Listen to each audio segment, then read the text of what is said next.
You say, fuck it. Turn some music on, this motherfucker. Get some weed rolling music. Get some music to roll to. What y'all talking about?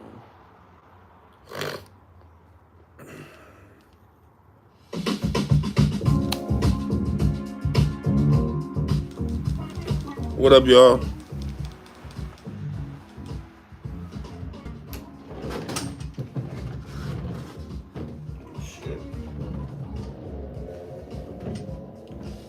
Let's see what y'all talking about in here. What's up, Evan? And that's okay. Let's see what y'all talking about in this motherfucker. There we go. What's up, Don Philly? What's up with y'all? Phone over here going dark on my ass. What's on y'all mind? I'm about to roll this joint. What's up, Bruce? What's on y'all mind? Can you dig it? Can you dig it? What's on your mind? Okay. Oh, your Celtics lost. Good. That's going to be a tough series for the Celtics. What's up, 504? Man.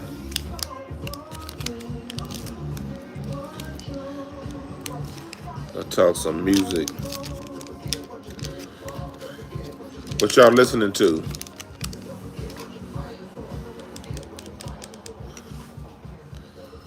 What music y'all listening to? What I think of Patrick Beverley's comments on Chris Paul? I heard he said some weirdo shit. Honestly, I didn't even go and look because I generally try to stay away from the NBA drama. I like to keep it about the game.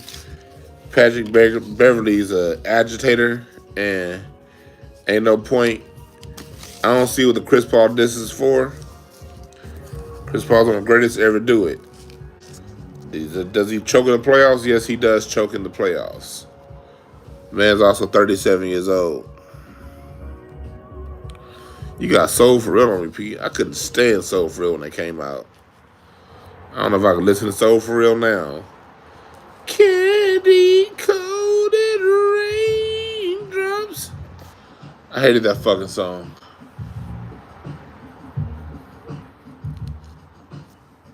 I hated that fucking song. See, Chris Paul was a really good defender back in his day. He's not no more. He ain't doing much out there now. But Chris Paul, when he was Chris Paul, that damn phone keep going dark on my ass. I don't know what the fuck going on. I don't know what the fuck going on with this phone. But Chris Paul was a good defender back in his prime. He was a really good defender back in his prime. He's not a great defender anymore. But who was Patrick Beverley to talk? Chris Paul is a better defender than Patrick Beverley is an offensive scorer. Than Patrick Beverley is an offense. What's up, Quan? Chris Paul's a better defender than Patrick Beverley is on offense.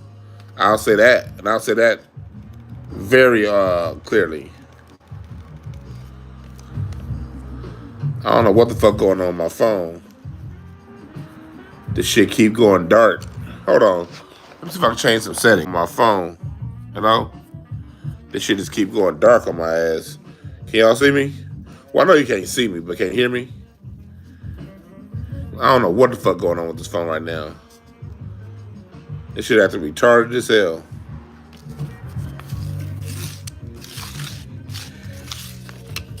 Y'all can see, y'all can hear me? But like, nah. I don't know, like, what's going on with basketball. Like, I don't like what they do in basketball. The basketball basically those ESPN shows. Them motherfuckers basically pay their players. They pay former players, and they pay players to shit on other players, and I don't like that shit. Like, these motherfuckers ain't got nothing constructive to say. All they do is hire motherfuckers and shit on other motherfuckers, and that's just annoying.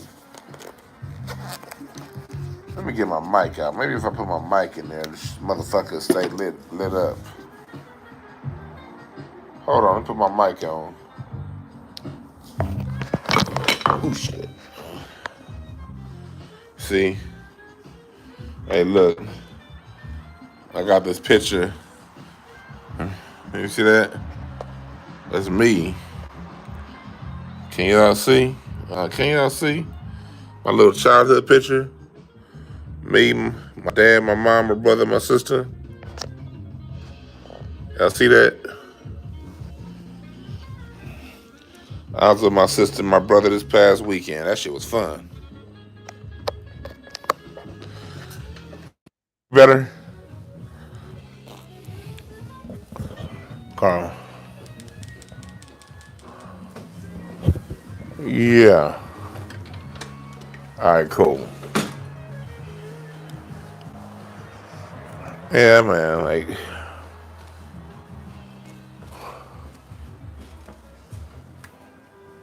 What's up, Frank Green? Yeah, I love my family, man. All we do is laugh. Let's see. Yeah, I know the picture dark. Cause I'm about to get high. I'm telling you right now, I don't turn off. No, I do not. I can't be high with lights on. Mm-mm.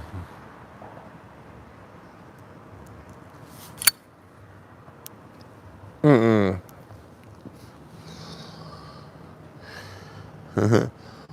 Quan, is your family a whole bunch of fives too?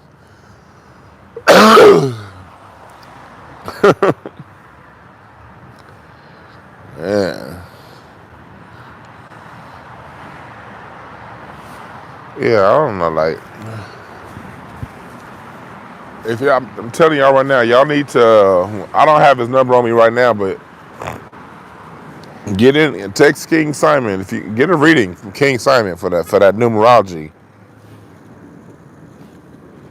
Y'all, like, that numerology shit is real. If you talked to me 3-4 years ago, I'd be like, get the hell out of my face with some damn numerology. That shit's real. And this how I know YouTube full of shit.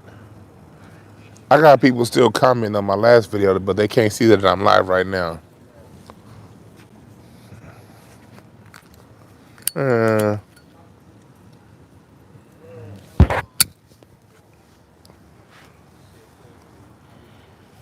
So what y'all doing? What y'all talking about? I want to, my music tree is almost done. Give me some ideas, y'all, on my approach to this book. Because when I'm done with my communication book, I'm gonna jump right into my music book. And that book is basically going to be showing hip hop's connection to jazz, blues, and the music that comes before that. What are some themes y'all think I should talk about in the book? Well, hip hop on our black book. I really want to drive home the point that hip hop is a child of all the music that comes before that. Y'all got any ideas on some certain aspects I should touch on in that book? You better hop on a plane. I'm gonna be hopping on a plane on Friday, going back up to Seattle.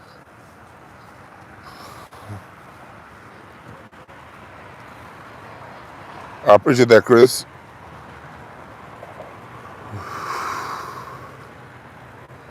Talk about the drums. Oh yeah, that's a good idea. That's a good idea, Chris. Talk about samples too. Okay, samples, drums. Yeah, yeah. Okay, both good ideas. Like connecting the samples, the hip hop samples, and the music that it comes from. That's a good idea. I like both of them. Talking about the drums. Sometimes I be so on the drums, I be forgetting how I'm a drummer. I put that video out on the essential component the drums are, but sometimes I be forgetting to talk about that aspect. And the drums are really the thing, the glue that tie all of our music in together. Because we invented the drum set. Okay, those are good ideas. Yeah, every instrument is a drum.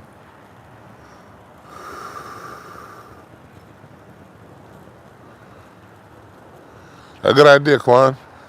Yeah, I think like the tree is really, this is going to be the first in a series of books on music history. Honestly, I can't put all of this into one book. I really can't. I think it's going to be a volume of books. I really do. And I just got hooked up with an editor, someone that can really edit my shit down. I'm like, okay. Because with this, like my other book that I'm doing, like this book that I'm putting out right now on communication, it's only like 60, 70 pages, so that's not hard for me to type. My last book was on like 22 pages. The hip hop history book, the music book, that shit gonna be like 300-400 pages. Maybe even more. So I'm gonna need like a for real editor for that shit. Yeah, I think it's gonna be a series.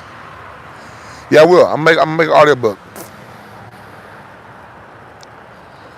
I'm gonna get that tree out there once my copyright is through.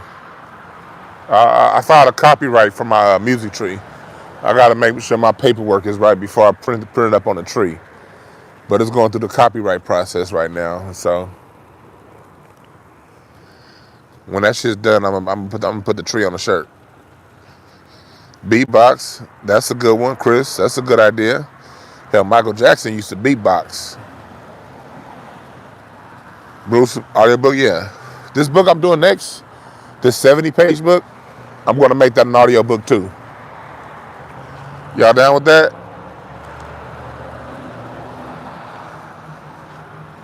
This next book I'm gonna make it an audiobook. And I'm also gonna sell like an actual print version of the next book. Yeah, the next book, I'm like, I already hit my engineer up, the guy that engineered my drum packs. I already hit him up about doing the audio book. Cause like, where I do my show, I have a really dope mic set up. I really could do the audio book at home on my computer, and like sort of edit it myself. But like, I don't like rinky dink ass shit. Like that's not my. What's wrong with this goddamn thing? It's like when you spend money with me, I like to make sure it's a good experience. I like to make sure you feel like you got your money's worth. You know what I mean? And so even though I could record this audiobook in my room, in my office, I'm like, nah. I'm taking this shit to. I'm taking this book to the studio. I'm gonna rent studio time and pay an engineer because it's good to have that second opinion on how things sound. Like I know me when I get excited, I can slur my words. Like I'm really good at that. When I get on a roll, nigga, I'll slur the fuck out my words. Be talking sounding stupid and shit. The last thing I want to do is have you guys pay for an audiobook, and even if I had one slurred word, I'd be pissed off. I'd be mad. So I'm like, nah, let me just go ahead and pay an engineer and get this shit right. Yeah, I do want to do a visual documentary, but visual shit costs more.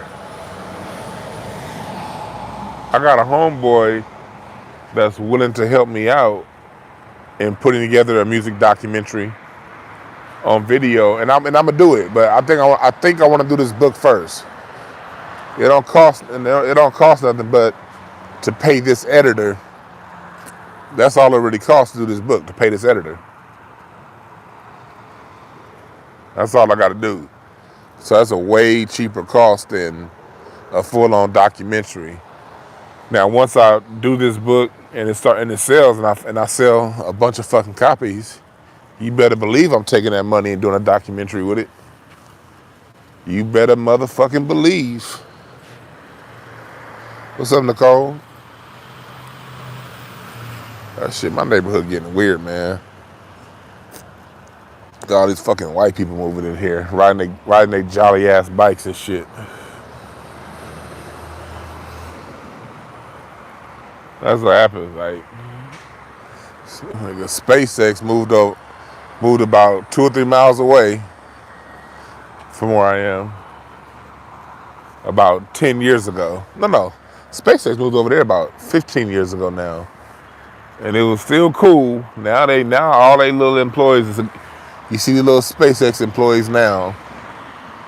I'm like, they moved they were a few miles away, so I'm thinking, okay, their little punk ass employees won't be coming around here. Shit, they always see a SpaceX hats now. White boys.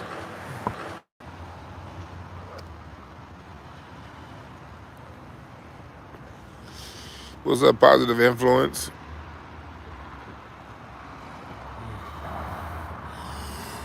Yeah, I got somebody that does something. I told y'all, get this book called Preparedness Now by Eitan Edwards. I will have him on my show one day. I'll hopefully I have Eitan on. He don't do too much, but get a book called Preparedness Now by Eitan Edwards. That's a survival book. That's a book on survival preparedness, water rations, and like how to fucking make a flashlight out of tinfoil, shit like that.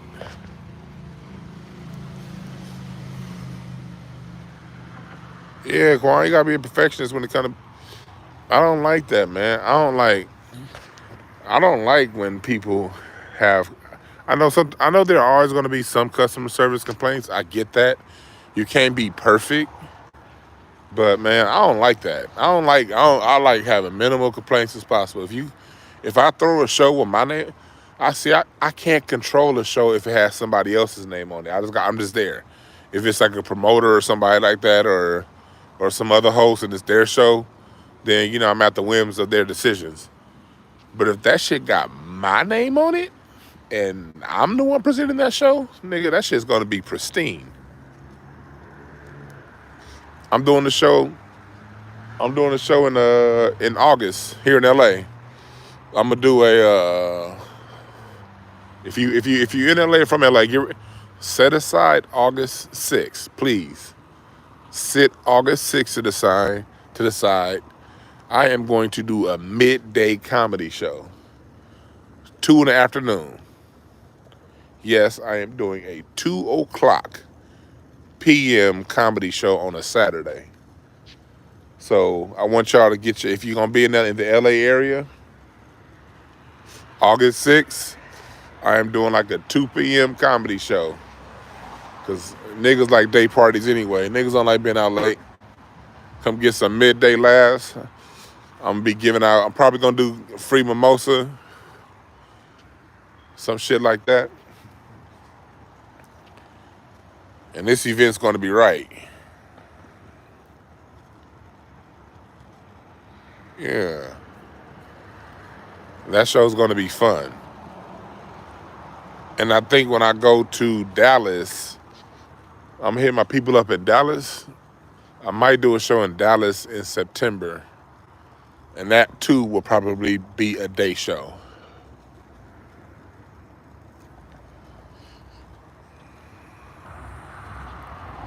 And the Kendrick Lamar is not on YouTube. Nope. YouTube don't let you play no music. My Kendrick Lamar album review is on Mixcloud, and it's on Spotify, And it's on iTunes. Apple Podcasts. It's also on Google Podcasts. It's also on Spreaker, I think. God damn it, they got some bright ass lights. Shit. Get your slow parking ass on in there, nigga. Goddamn. Don't you hate when people take 45 goddamn minutes to park? Nigga, park that shit. Whip that motherfucking car up in that parking lot and turn that goddamn light off. I'm too high for your headlights, nigga. Goddamn. Anyway, what was I talking about? What was I talking about? Somebody get Mark G's jokes ventilator. No one's laughed yet, and he's still trying. God damn. This motherfucker Mark G, your jokes is like a fish breathing on sand, nigga. Your fish out of water jokes having ass on out of here. Nigga ain't said one thing funny yet. God damn. I'ma laugh if it's funny. Nigga falling short. This motherfucker jokes is a midget on his knees. God damn. This motherfucker, I'm gonna call your jokes the twat and booty. Get your pygmy ass jokes out of here. This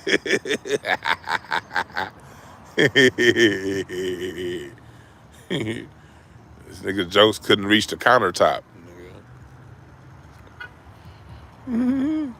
This nigga's jokes is shorter than a toothbrush. This nigga jokes couldn't jump over 2 credit cards. This nigga's jokes gotta look up to change a tire, nigga.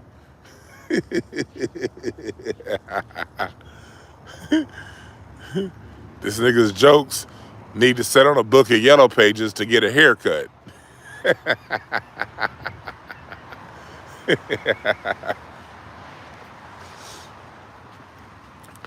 This nigga's jokes gotta jump on the TV remote to change the channel.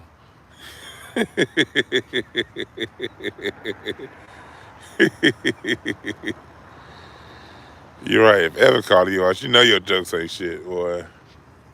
This nigga got an ankh in his picture. Nigga, Imhotep think you unfunny, nigga.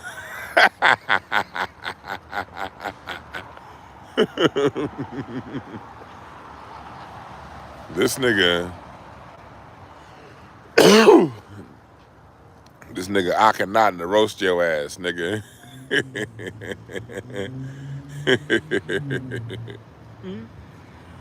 This nigga's jokes give oil changes standing up.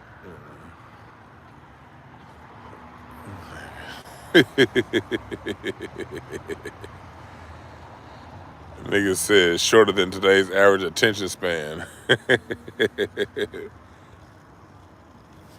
Yeah, congratulations, Evan. About to graduate. That's what's up. Got your whole life ahead of you. Remember, in your 20s, here's a promise to you, Evan. You in your 20s, you will fuck up, all right? I can guarantee you that, my brother. But guess what? Your fuck up is gonna be the best lesson you ever gonna need to experience in life. And whenever you fuck up real bad, don't stay sad for long. Learn the lesson. Don't take it personal. And go in the direction that lesson taught you. It's gonna be the best lesson you ever had in your life. All right? You in your 20s, nigga. If you can make it to Essence Fest, go. And smash every cougar that you come across. It's gonna be a lot of fun, my brother. Do that.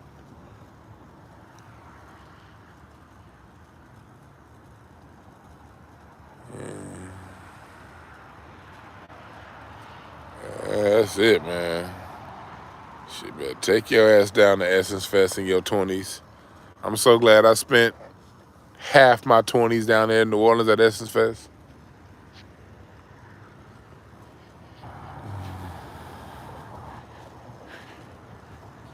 I spent so much time at the Essence Fest. Nigga, my balls smelled like gumbo. Essence Fest was, I'm telling you, Evan, in your 20s, that's the time to do it. Because when you get in your 40s and married like me, that shit's over with. Nor do you even want it. What's up, Pro Knowledge? Hell yeah, the women are on mission at the Essence Fest. That's why I'm telling the young man to go. Yeah, don't jump in a relationship now. Spend your 20s single. I tell people that all the time. Yeah, me and my wife was friends in our 20s, but shit, I was single. I only had 2 girlfriends in my life before my wife, and each one of them girlfriends lasted like 3 months. I was single, nigga. I love being single.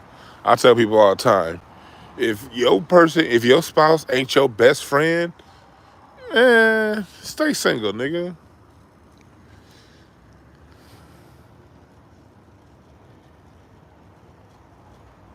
Stay single. Ain't nothing wrong with being single.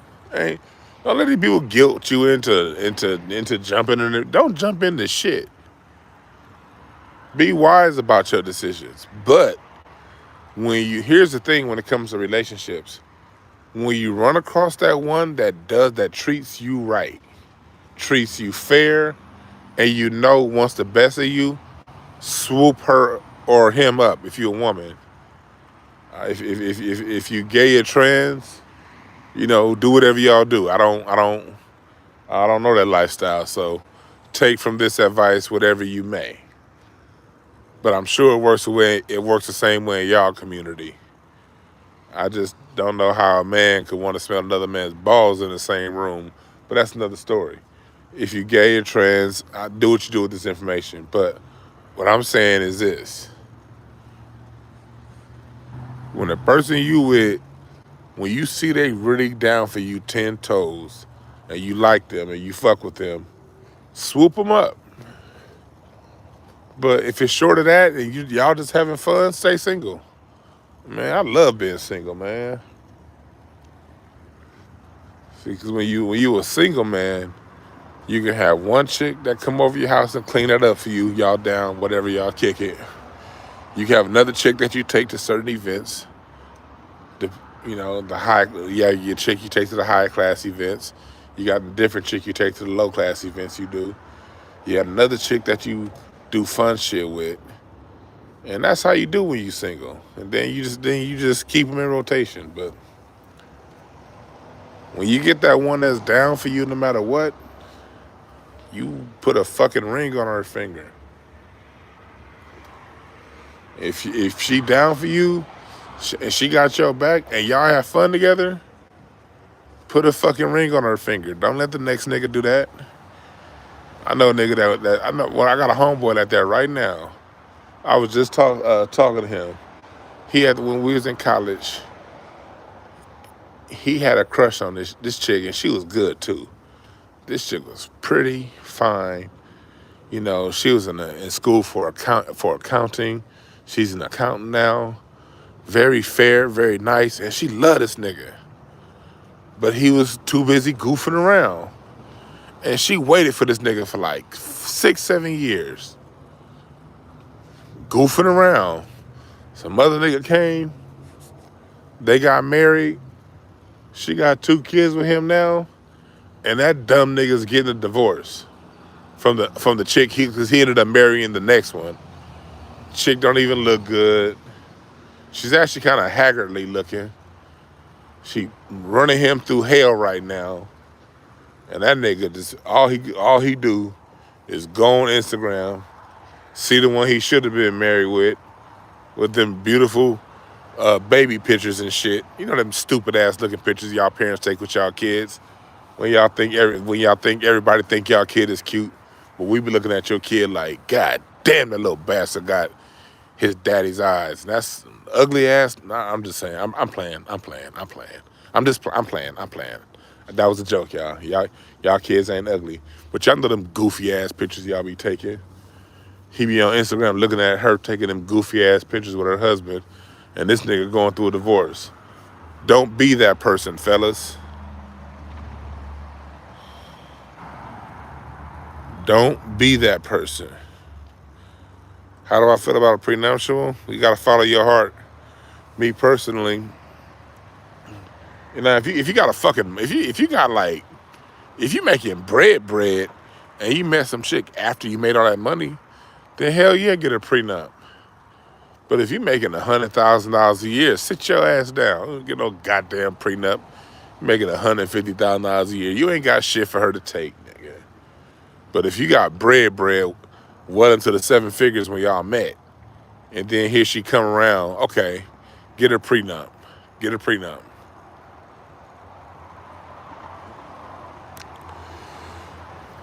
Get a prenup. Nigga said I need to check this down to go to the buffet. Hell yeah. That's how it is. You gotta get. That's why I had to. That's why, like, when my wife, when she became one, like, she was single and I was single at the same time, and it was like I pounced because I could take her to the buffet, and she hella classy. Like, my wife is hella classy. My wife is hella classy. Like, she's an A-class classy person, but her mom is classy too. Like my wife's family, like her whole mom side of the family, man, they are A-class people. They really are. Like my wife's dad, like my wife got class going back generations. So I had to. Shit, yeah. My wife had like a very interesting childhood too. Like it'd be funny too, cause like her dad was a music producer, so she has all kinds of stories about like Michael Jackson calling to ask, can she come to, can she come up to the Neverland Ranch with Lionel Richie? Like Lionel be taking Paris, Paris is not Paris Hilton's the other one, Nicole Richie. Like Lionel Richie would be taking Nicole Richie up to Michael Jackson's Neverland Ranch, and like my wife got stories of her mom been like, nah, she can't go. I'm like, oh, that's fucked up. You didn't get to go to Neverland, and you could have gone with Lionel Richie, and Michael Jackson was calling to invite you to the Neverland Ranch. Like, god damn. My wife got stories like that. But to her, that's just like, my wife got stories of like taking Grammys to show and tell at school, in elementary school. Shit, she got some interesting ass stories. And she'll tell that shit like it's like some normal shit. Like, hold on, you took a Grammy to show and tell? She was like, yeah, my dad didn't give a damn about that Grammy.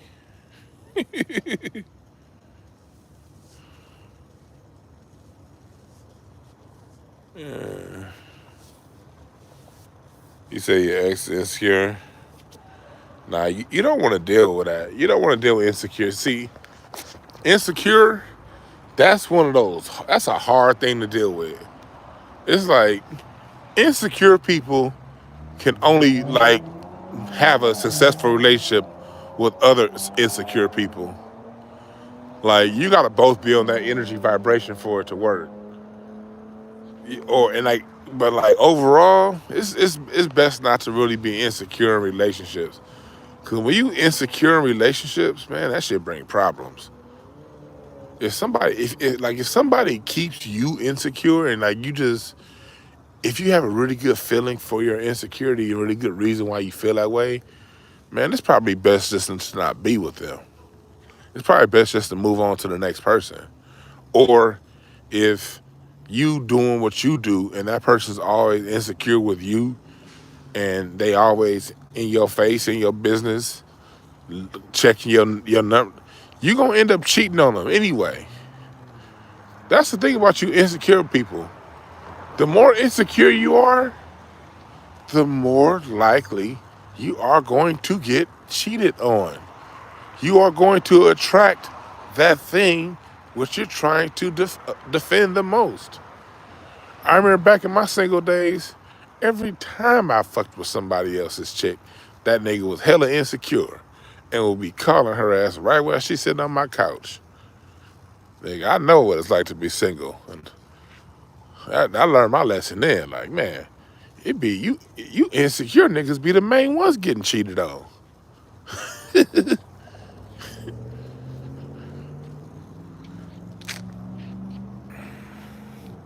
But let me tell you something. About insecurity. When a person is extremely insecure about you, you gotta look 3 times at what they doing. They insecure for a reason.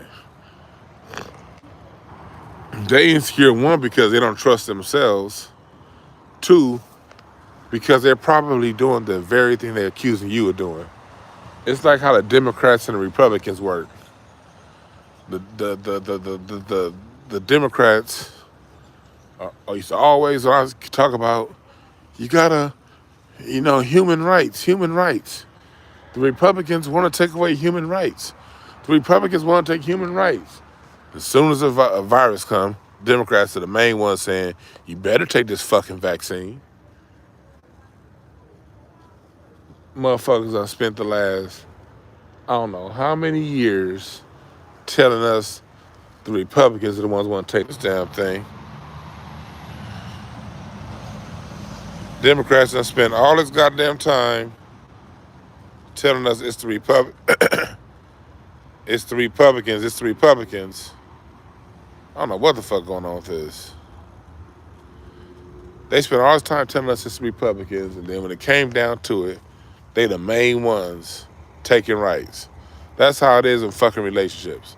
Then people always running their mouth about what you doing, you cheating on me, who you calling. That motherfucker probably got 3, 4, 5 side pieces. 7, 8, 9, 10.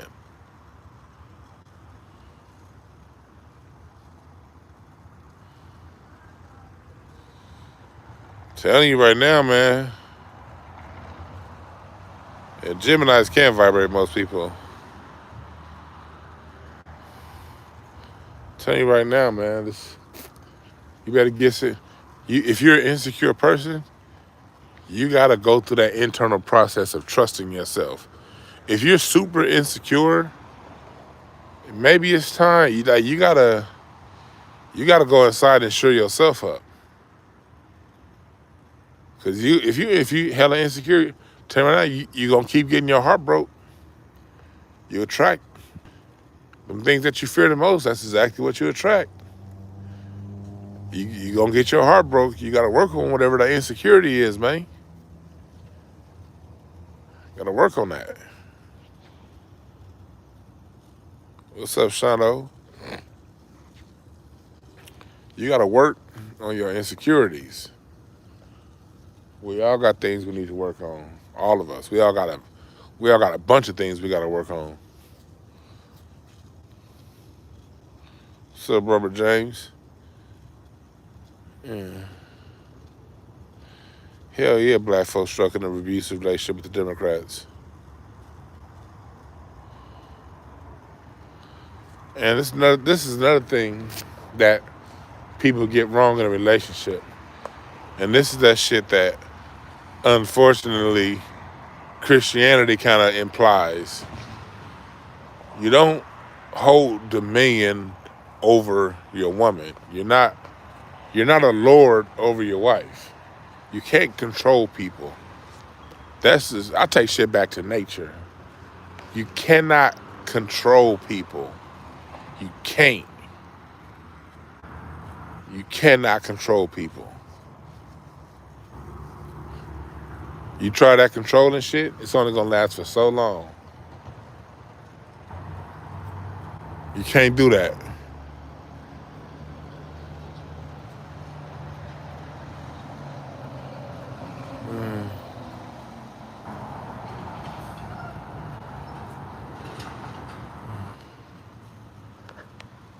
You gotta do that. Yeah, you gotta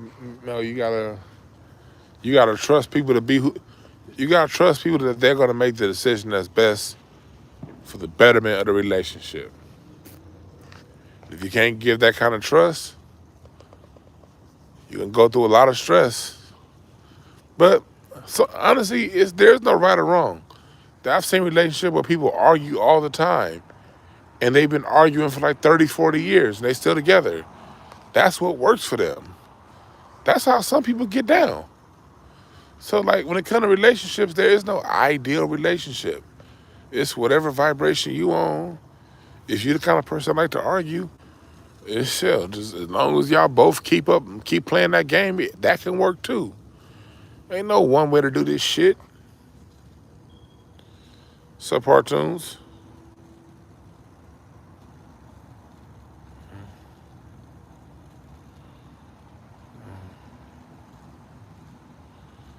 When people fighting, the Christians that fight in war, yeah, because they're being obedient. They're being obedient to the leadership. So yeah, they think they're going to war. They obey. They obey the rulers of society. Christianity puts a lot of stock in being obedient.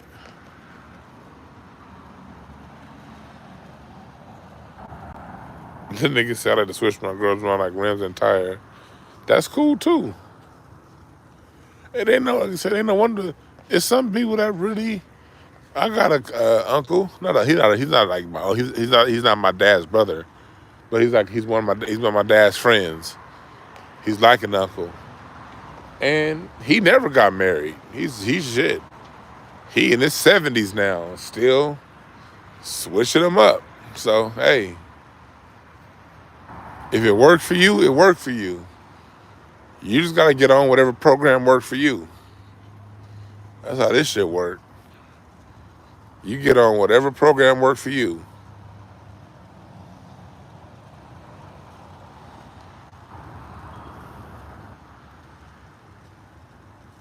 You get on whatever works for you. Plus, I can read relationships in the cards. I could tell you, I can pull y'all cards and tell you if you're compatible or not. That's easy. That's easy. Reading relationships.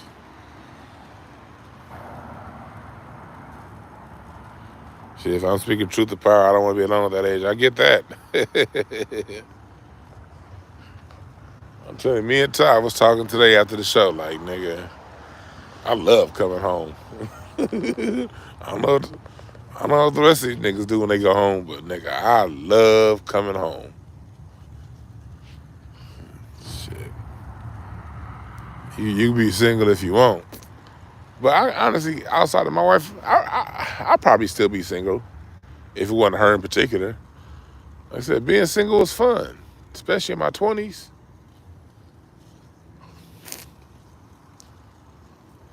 I'm a Gemini. I can see both sides of it. That's one thing about being a Gemini. I can easily see both sides of it. I can see where either side makes sense. That's that Gemini skill.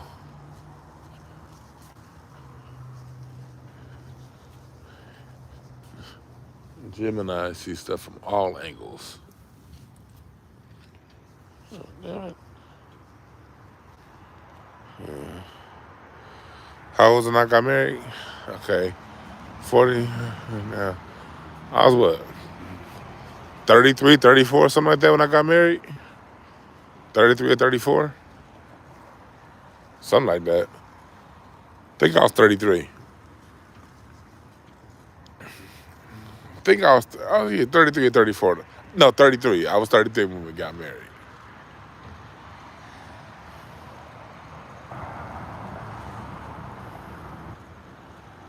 You said, Gemini, you wanted to murk his ass? But that was that Gemini. All the Geminis I know are accountable.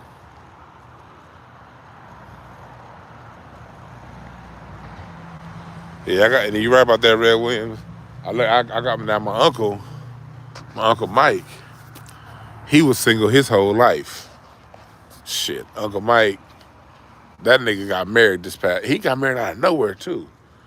My Uncle Mike had like a few girls that he kept in rotation mostly my whole life. He had an aunt. And he kept them rotating. But he stayed single. He would never get married. He would live at these women's house and He'll be with one for like 5 or 6 years. And then while he's with that one for 5 or 6 years, living in her apartment, he'll still be dealing with the other 2 or 3, you know? And he did that shit. And that nigga got married like when he turned 70. When he turned 70, he was like, all right. And he married one of them. I'm like, man, Uncle Mike was single his whole goddamn life, just playing. That nigga didn't get married till he was like 70. Go ahead, Uncle Mike.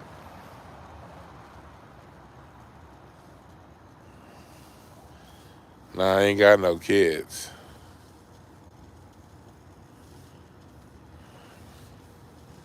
Nope. I got I got thousands of kids that I work with here in LA. That's why I do not want to come home with no fucking kids. You niggas don't know I have a whole life offline. I just recently stopped my last child client. And I'm not all the way done with child clients, but my last child client ended sessions with me like in January. I was responsible at one point, 20 children at a time, plus a basketball team. I'm like, man, last thing I wanted is to come home with some screaming fucking kids.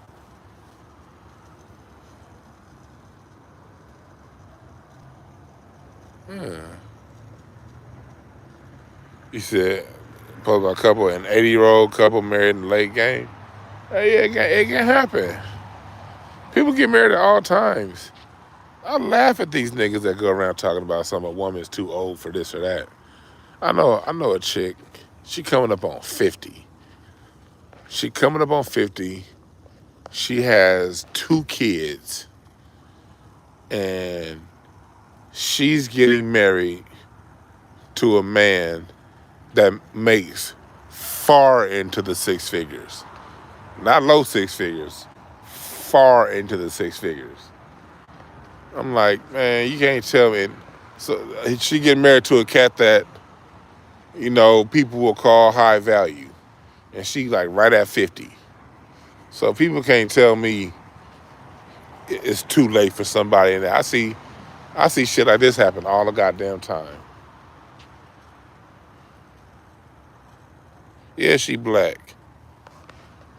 I don't know no white people like that. Only white people I know I do business with. I don't hang with no white people.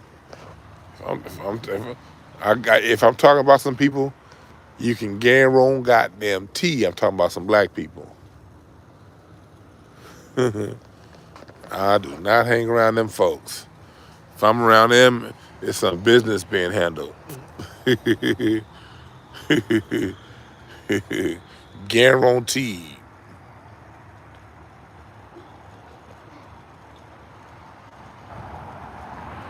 Any book recommendations? Books on what? What subject you want to talk about?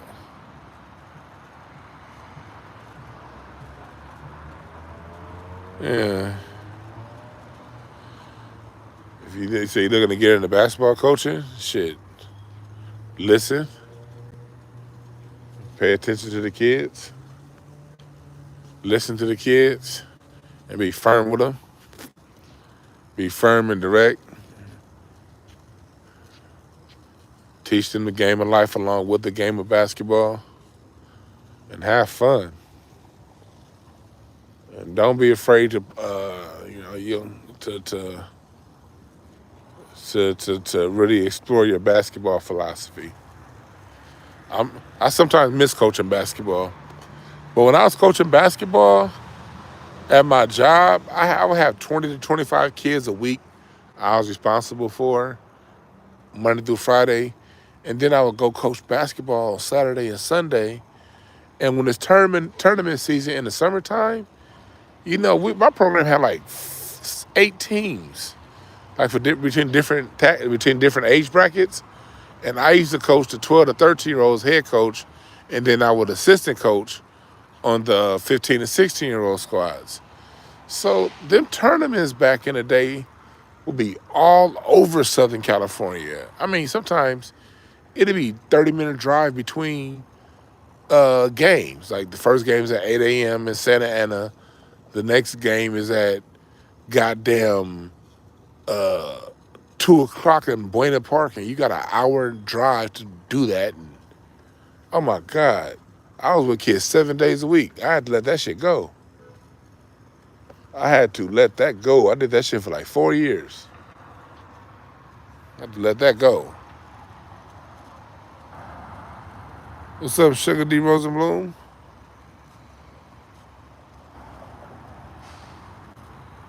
This nigga said, except Jenny Buss and Khloe. No, Jenny Buss and Khloe Kardashian are not my friends. When I used to spend a lot of time around the NBA, I would run across them two a lot. And we exchanged pleasantries. And I keep pushing. Shit, anytime I was in Staples Center, I was so goddamn high. Like, Khloe would laugh at me.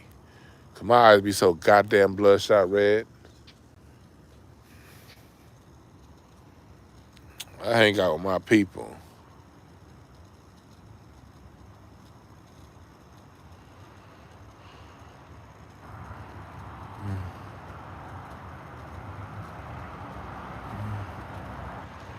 No, I'm not depriving the world of my future greatness. Hell, and I appreciate the sentiments, but hell, most people's famous or great people's children go on to have regular mundane jobs. Like Martin Luther King's son, MLK Jr. You ever see that nigga talk? That nigga's terrible. He should have, MLK Jr. should have just went ahead and been an accountant. Like, brother, why you talking like that? You look like, MLK Jr. look more like Bobby Hemmett than he do MLK. Man.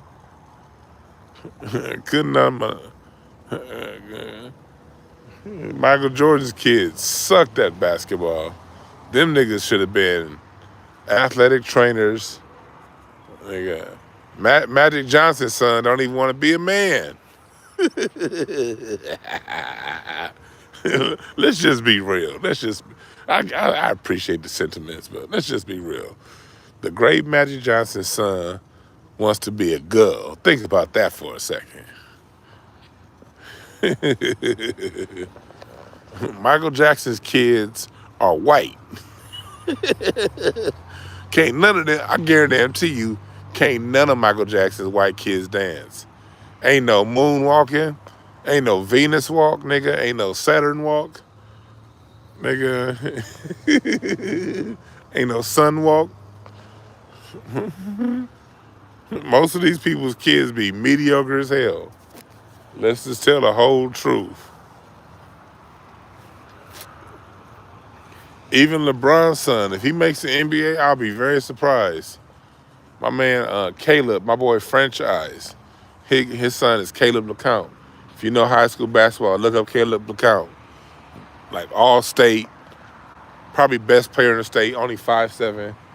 He played against Lil Bronny about a month ago in AAU, and he worked that boy. And Bronny can play, but Bronny kind of got rich kid syndrome. He grew up rich, so he ain't really got that. You know, Bronny got the skill, but he grew up rich, so it's like, man, he was getting worked out there on that court. Man, the children of great people generally suck. I remember I used to go to the Hollywood Bowl, rest in peace. I think he died, but Frank Sinatra Jr. would sing his dad's songs. And Frank Sinatra Jr. was cool singing his dad's songs. Because he sounded a lot like his dad. But Frank Sinatra Jr.'s own songs suck. Where Marvin Gaye's kids at? Marvin Gaye ain't got... Where's Smokey Robinson kids at?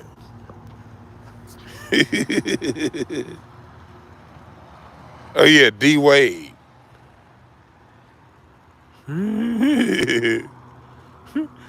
D Wade, Dwayne Wade's the third greatest shooting guard of all time, and his son want to wear size 14 heels. What kind of shit is that? And they say we're not supposed to laugh at that. Shit, nigga. You mean to tell me this motherfucker got on some heels that look like water slides, and I'm not supposed to laugh at that? Kiss all 180 degrees of my ass, motherfucker. That's funny.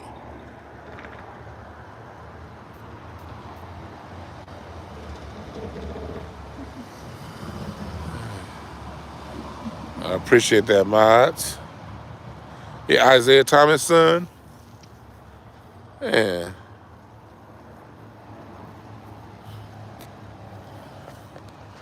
48 Laws of Power was a cool book. I kind of read it, but like 48 Laws of Power, it's okay to understand that book because that's how that's the manual for a lot of people with Europeanized thinking to control you. So it's cool to understand how the people who are in charge, how they think. But I don't get all into that. I live life by the 7 laws of nature. The law of reciprocity. The law of compensation.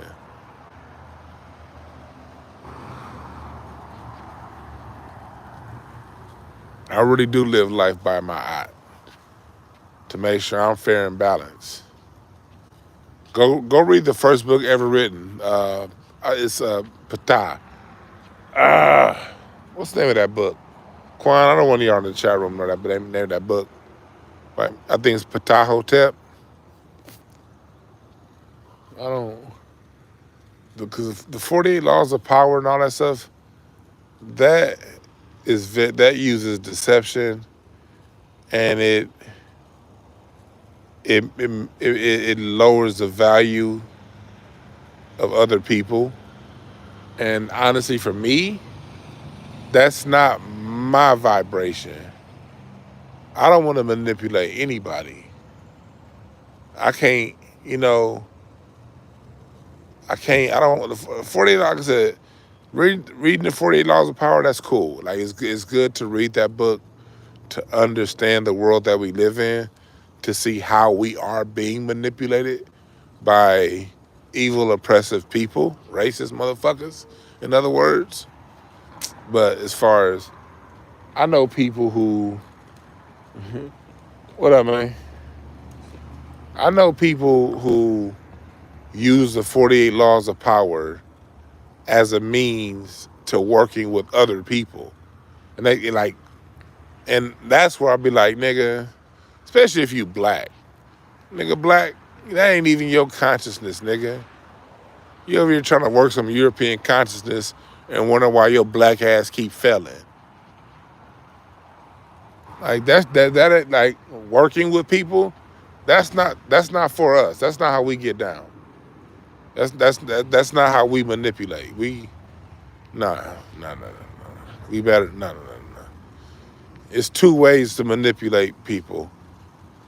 It's 2 ways. I'm only saying that it's 2 ways to influence people. You can influence people through fear, or you can influence them through love. Most people on this planet don't understand how powerful love is when it comes to influencing people. You can influence people through love, but it requires you to send out that type of vibration. You can't influence people through love if you a snake ass nigga, you know?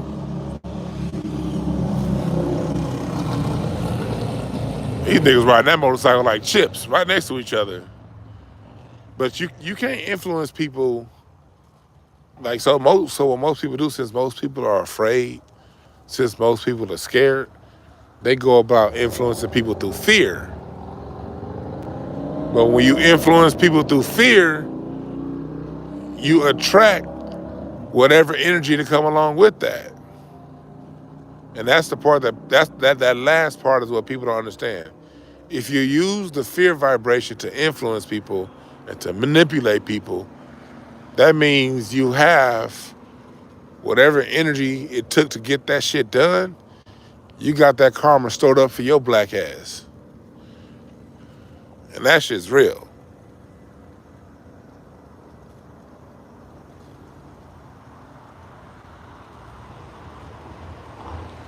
That shit's real. And I've seen people use that book, 48 Laws of Power, and I've seen it destroy friendships. Hell, that book destroyed one of my old friendships. I'm glad that shit's destroyed, because anybody who uses that against me, that won't work. Think about somebody trying to use the 48 Laws of Power against me, nigga. You don't think I'm gonna see that shit coming from 68,000 miles away? Now I might play along with it to get whatever I up. It's gonna be something that I can afford to give up.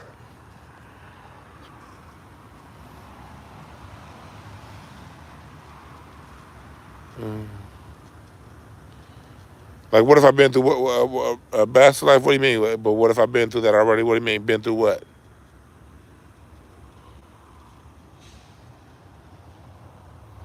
Yeah, Roy Ayers plays the vibraphones. That's his instrument.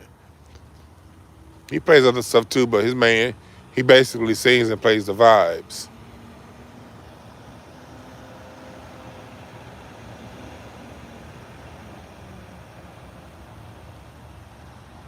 You said love energy does not work to stop unwanted advances from homosexual males. Look, if you got homosexual males advancing on you, that's because they feel that's because they reading some kind of energy you putting out, brother. That's what that is. Homosexuals got homosexual senses. So if homosexuals are reaching out to you, nigga, then it's something in you that they feel comfortable reaching out to. I live in LA. There's all kind of sissies around here. I don't never get approached by no damn sissies. I don't ever get approached by no sissies. It was one time when I was driving Uber, because when I drove Uber, and I still, and do not get it twisted. When my business money get tight, I'm putting way out more than I'm getting back in. Don't think I won't activate no Uber and shit drive for a month or two until I get some big sales. Don't think I won't do that shit. But it's been a while since I have done it. But nigga, when I used to drive Uber, the best pickups was in West Hollywood, where all the gay people were at like 2:30 in the morning. Cause in out here in LA, regular clubs close like at 2, but them gay clubs be going to like 4, 3. And you can make between 2 and 4 a.m. in West Hollywood, you can easily make $150, $200 on them surges. So I'd be over there back when I drove Uber every weekend. I'll be in West Hollywood at least once a weekend, or one day on one Friday or Saturday night. Nigga, them gay people never tried to holler at me. One time it was these 3 gay dudes in the car, and one of them asked me if I'm cool with men, and I was like, hell no. And I said it just like that, and they went back to talking. Like I've been around the sissifieds, and they don't throw that energy to me. So if I said all that to say, if you got the men's coming to you saying, hey there, Snookums, that means they feel comfortable calling you Snookums. Niggas getting called Snookums.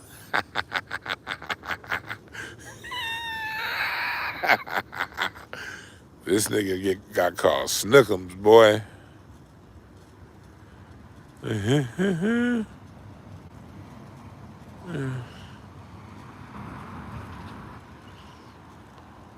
Man.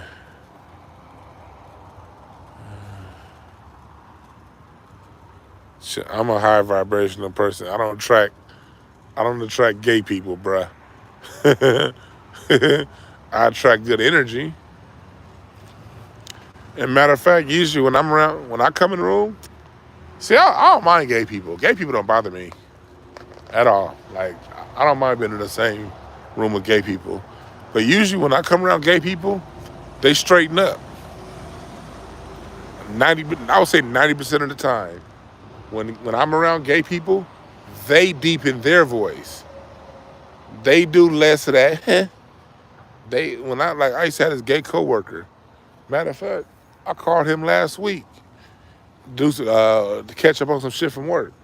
When I worked at my last job, when I working in mental health, a lot of us that worked in that job were very close because we dealt with some traumatic shit out there in the streets. So I had a gay coworker, man. That nigga was cool as shit. When I would say what's up to him, he would always, yo, what's up, Dwan? And then the minute I walk away, he'd go back to talking to the ladies like, so. But he would never do that. He'd never smack his lips and do all that gay shit around me. He'd always straighten up. But I respected him like a man, and he respected me like a man. It's to the point where I hadn't talked to him like in about a year and a half. I called him last week just to say what's up about the job, and he now a therapist, and we caught up. Man, if you straight, man, gay people respect straight people. Like, gay people respect your straightness. When your straightness is uncut, they don't fuck with that.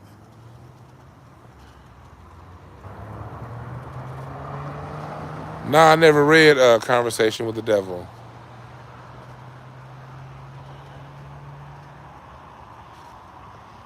He said, "I sound like risen." But that's true though. Like, I'm telling you, like, I used to play the drums. I used to be very like. There was a point in my life where I was like, you know what?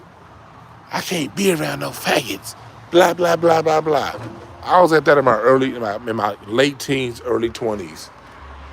But I stopped that shit. Like, I already realized, I was like, man, these gay people people trying to live their life. I ain't tripping on these motherfuckers no more. And then I started playing the drum, and that came when I was like 22, 23, I played the drums in this band. And we got this new lead singer. And he was gay, but he didn't say he was gay.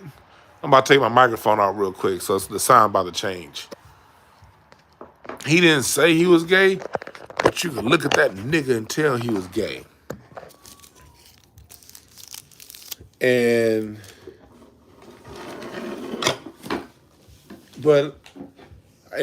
So when we would have rehearsal, dude would come like in regular clothes and shit.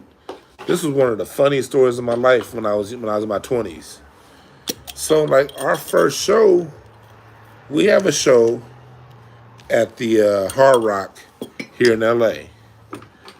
There used to be a Hard Rock restaurant, and it had a stage, and it was in the Beverly Center in Beverly Hills. What's up, Amara Woods? The Hard Rock had a performance venue at the Beverly Center in Beverly Hills. So we go to the show. Mind you, this dude that's singing with us, he used to just like wear regular sweats to rehearsal, you know, a hoodie, something like that, dress normal. Nigga, we get to our first live show as a band together with him singing lead. This nigga came, and mind you, this is like 2003, 2004. No, it's like 05. This is back when like niggas was still in baggy jeans. You young niggas like Evan, go back and look at how niggas was dressing in 2005. Very, very baggy jeans. This nigga had on the tightest nut huggers. He wore nut huggers, cowboy boots, a vest, and no shirt with glitter on his titties. And this nigga had, you know, like them arm, you know, like people who like lift weights, they put those streamers around their arms, like the Ultimate Warrior, like them arm tassels. This nigga had arm tassels on. And the whole band We said did none of us see this shit coming. We looking at each other like, what the fuck is this nigga doing? This nigga had on glitter, y'all. You right, Joseph. He had on a Dwayne Wade starter kit. Yep. And then mind you, this is '05 when niggas was wearing baggy jeans. There's in '05, there's no tight nothing. Nigga, if you wore in '05, if you wore a size 2X t-shirt, nigga, you know, if you wore a 1X, nigga, you was buying a 5X. Like back in '05, like my big ass, I was wearing 5Xs back then. It would be so hard for me to find a 5X Pro Club back in 2005. Because all the niggas that weighed 120 pounds had the 5X Pro Clubs. Nigga, this nigga had on these. This nigga had, and I was like, and mind you, look, this makes it worse.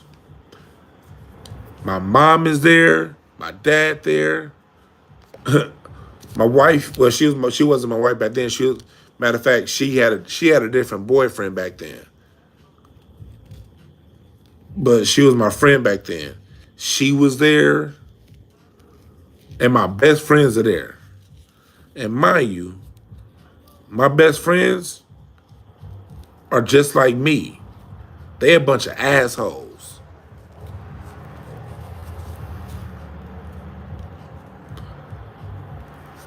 That shit, my boys still clown me to this day for that. My uncle was there. I had co-workers there for my job. I was so embarrassed. But as time went along and we continued to play in the band, me and that dude became real cool. We became hella cool. And I remember we broke off and actually started our own band. Like, I played with both bands. I played with my band and I played with his solo act.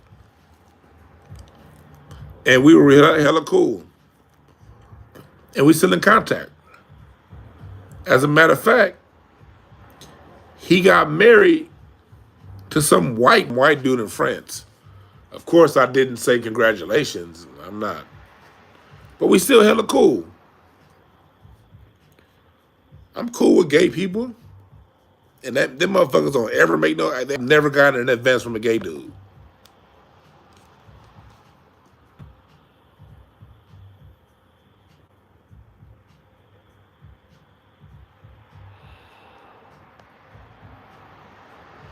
That nigga Justin said, huh? Said, huh? Hey, Justin, you're ahead of me, brother. You're ahead of me.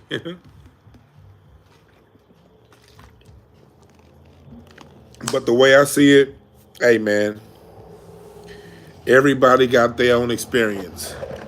I'm not here to call that brother a liar. If he's saying gay people make advances on him, and that's what he attracts, then,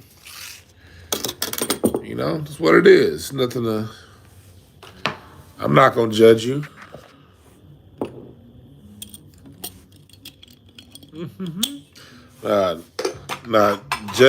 Justin typed that at the exact same thing. I just read what you wrote, brother. Justin typed that at the same time I thought that. He didn't type anything I didn't think in that moment. Nigga, that shit was like, I was like, huh? But hey, everybody got their own thing. Everybody got their own thing. I'm with it. That's one thing I love about life. Life, everybody's on their own, living in their own world.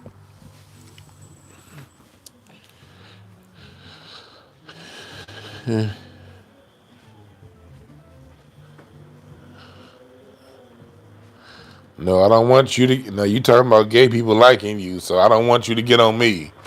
You said you attract. You said you attract. You attract the homos. So no. I don't want that energy directed towards me, my brother. I don't want that. I don't want that smoke. No. I do not want to smell any dookie breath.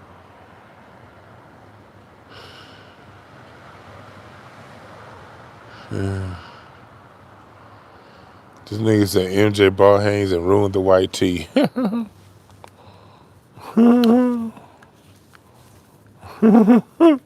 Justin said you in denial.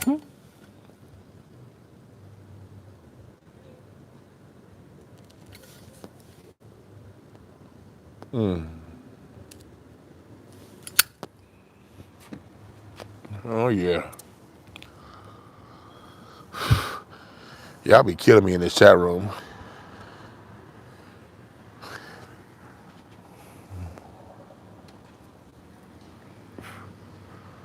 You know, LA's not the gay mecca. West Hollywood is the gay mecca. West Hollywood is north of Los Angeles. It is west of Hollywood and east of Beverly Hills. That's West Hollywood. And south of Bel Air. West Hollywood is a small, incorporated town with its own police department, the West Hollywood Sheriff Department, its own city council. That's where all the gay people are in LA. The rest of LA has as many gay people as any other city, whether it be New York, Memphis, Seattle, Dallas, Miami. LA has the same amount of gay people as anywhere else. Now, West Hollywood, they got a whole bunch of sissies. Let's get it straight. The nigga said West Hollywood is, no. West Hollywood is from when you drive north on La Cienega. West Hollywood is west of La Cienega, east of Doheny. Doheny is the dividing line between Beverly Hills and West Hollywood. West Hollywood is south of Sunset and north of Melrose. That's West Hollywood. And all the sissies saunter around Santa Monica Boulevard. They have a whole block to themselves where it's rainbow colored intersections and a whole bunch of pixie dust and a whole lot of blown out booty holes. But when you leave that little small sector of town, LA is just about as gay as anywhere else. Yeah, Atlanta is a gay capital.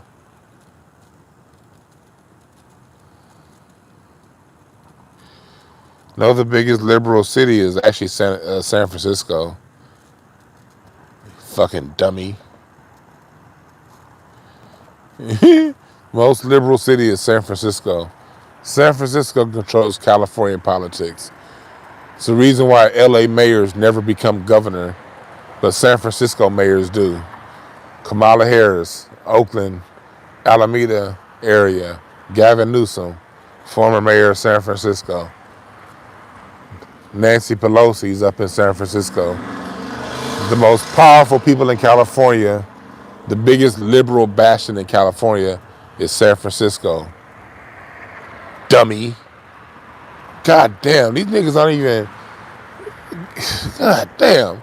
Motherfucker said LA is the most liberal, and LA ain't the most liberal part of fucking California.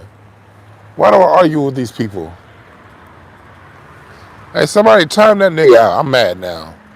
I wasted a good minute and 30 seconds of you guys' time arguing with a nigga that thought that LA is the most liberal part of California. Let's time that nigga out. God damn. Don't boot him. Just time him out. You get 300 seconds, nigga. God damn. Now the motherfucker, you see this nigga skating backwards? I'm sorry I wasted a minute and 45 seconds of y'all time arguing that shit. What else y'all want to talk about? What else y'all want to talk about?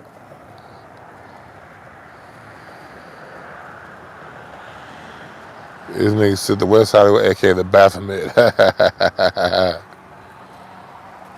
Yeah. My favorite all-time drummer? Probably Dennis Chambers. Sonny Emery.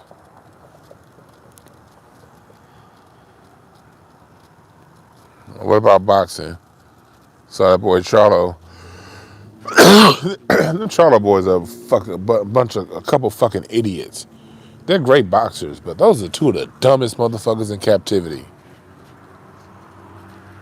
One of them pushed the reporter or some shit this past weekend. Like, why would you put your hands on a reporter, you fucking dummy? Your hands are legally registered as weapons. You better hope that reporter don't press no charges. Yeah, Canelo losing was great. Because Canelo he holding up 3 different weight divisions, cherry picking, bad fighters he think he could beat. He picked the wrong cherry 10 days ago. No, I can't say. Boxers ain't no more dumb now than they were back then. Boxing is a poor man's sport. Ain't nobody being raised with money boxing. When I say the Charlos are dummies, these motherfuckers had like physical altercations in like 3 of the last 4 fights. Like, I think it was at that Tony Harrison fight. One of the Charlos pushed like Jared Hurd's wife or some shit like that. Just dumb shit.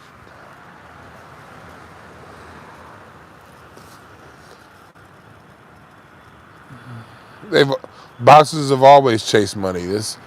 Let's get rid of that old cliche that athletes are any more greedy than athletes in the past. Athletes always got paid more than me and you. Yes, they get paid bigger money now, but they got paid big. In 1970, they got paid big money compared to what the average citizen got paid. In the 1980s, they got paid big money compared to what the average, and they all chased money. Yes, they did.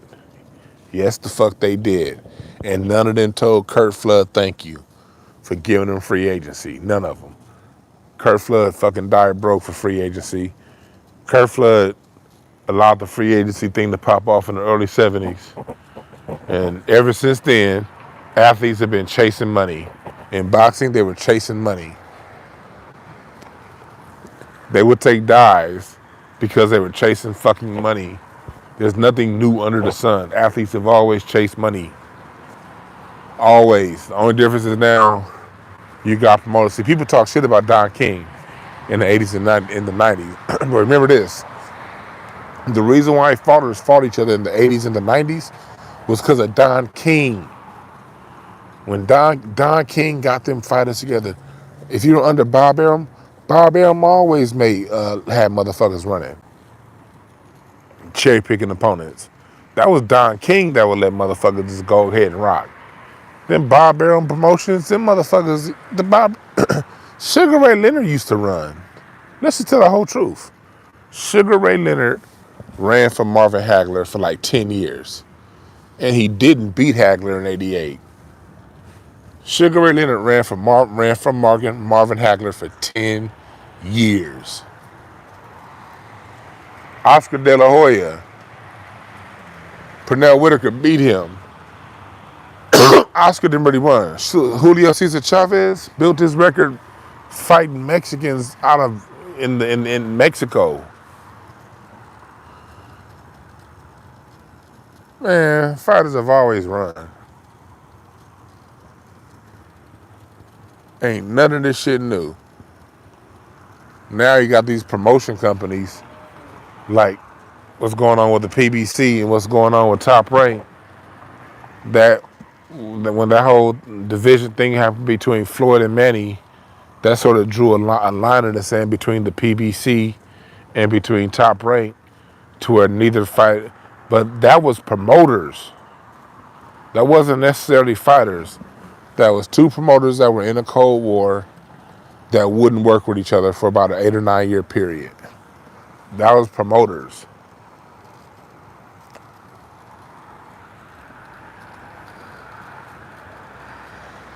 Appreciate that 504 Gusto.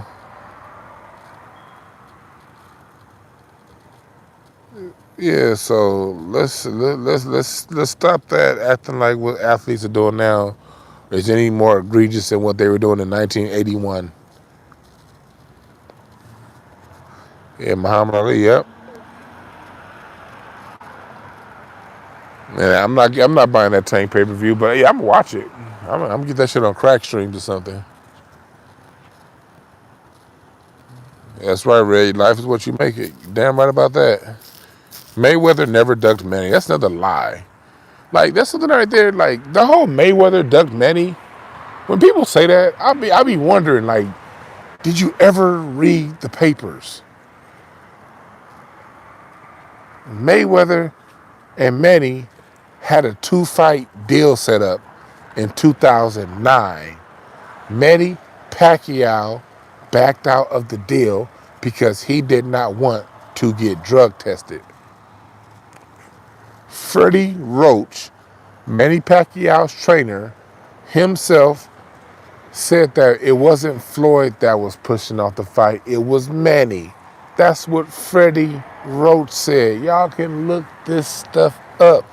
We do not need to pass along narratives that are lies. How can you blame Floyd Mayweather for not wanting to fight somebody who was taking drugs, steroids? This motherfucker Manny Pacquiao went from 12-round fights at 130 to knocking people out at 147. He was tainted and everybody knew it. He's Manny Pacquiao. For those of you who don't follow boxing, Manny Pacquiao literally said the reason why he doesn't want to get drug tested is because he's afraid of needles. But he has a tattoo. Huh? And on top of that, Floyd Mayweather is older than Manny Pacquiao. So when they fought, they both were diminished. Manny Pacquiao beat Keith Thurman and Adrian Broner after losing to Floyd Mayweather. Manny Pacquiao still had juice when he fought Floyd Mayweather. Floyd was just so dominant, it made Manny Pacquiao look slow. If Manny Pacquiao was that slow, he would not have beat Keith one-time Thurman, and he would not have beat Adrian Broner. Okay? What happened when Floyd fought Manny in 2005, 15, is the same thing that would have happened if he fought Manny in 2009. Manny couldn't hit Floyd. Nobody could hit Floyd.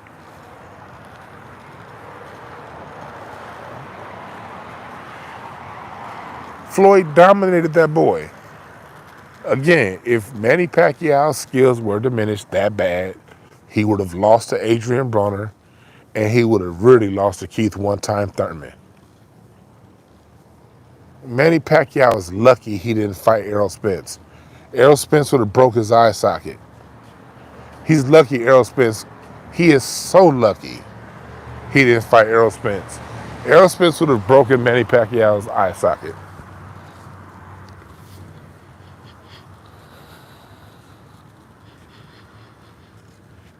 Man, Thurman and Broner, Keith Thurman, what do you mean? They're both younger fighters. They're both way younger than him, and they're top caliber fighters.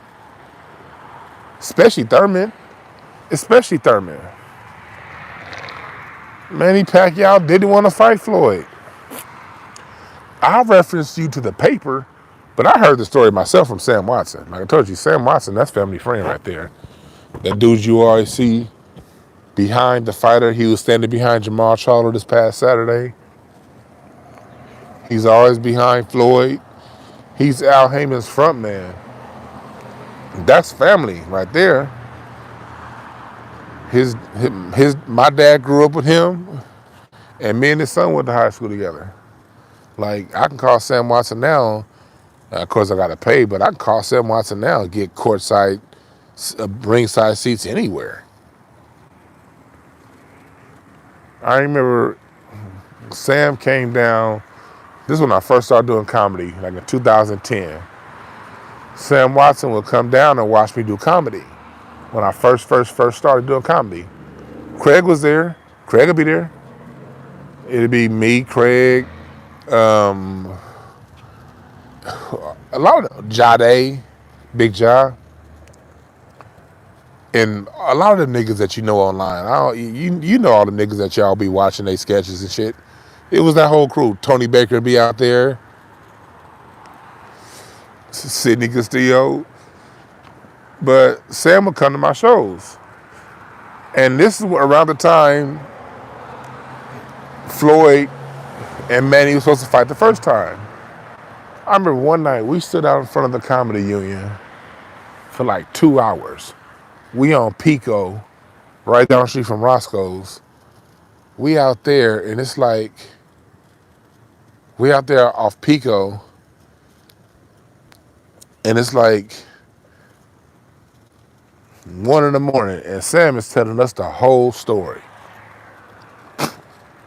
He's talking about the 2-fight deal that they brokered.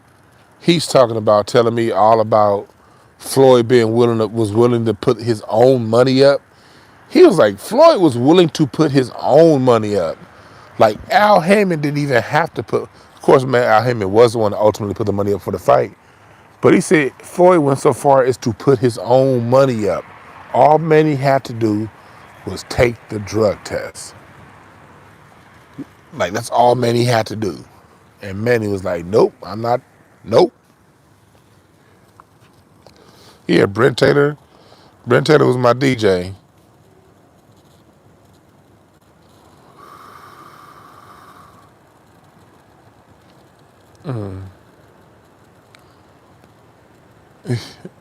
You're right. He got his comedy in Jeff Horn and Marquez. Manny kind of got screwed against Jeff Horn. Manny got fucked against Jeff Horn. That was a fucked up decision.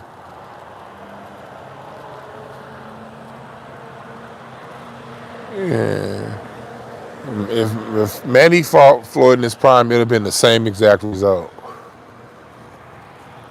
It would have been, except for Floyd would have hit him. The only difference, you put this, if they fought each other in their primes, Floyd just would have hit Manny more. That's Floyd stopped throwing punches because he used to always break his hands.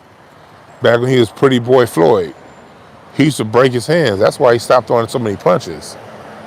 But if you have the same Floyd that fought Diego Corrales or Juan Manuel Marquez, if you put that Floyd against Manny Pacquiao, nigga. If you put the Floyd against the Ricky Hatton Floyd Mayweather against Manny Pacquiao, nigga, Manny Pacquiao would have ended that fight on his ass. Floyd would have got his ass out of there in 10 rounds. See, a lot of people want to compare prime Manny to Floyd versus Andre Berto. Like, no, nigga. We talking about Floyd versus Shane Mosley Floyd. Floyd versus Ricky Hatton.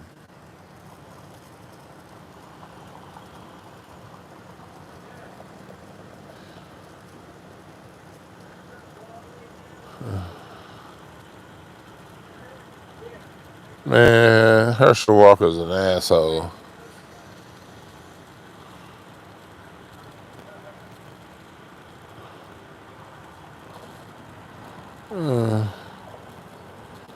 Herschel Walker, that motherfucker.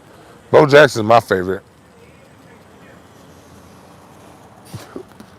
I always say people like it was the last football team I really cared about was the LA Raiders with Bo Jackson.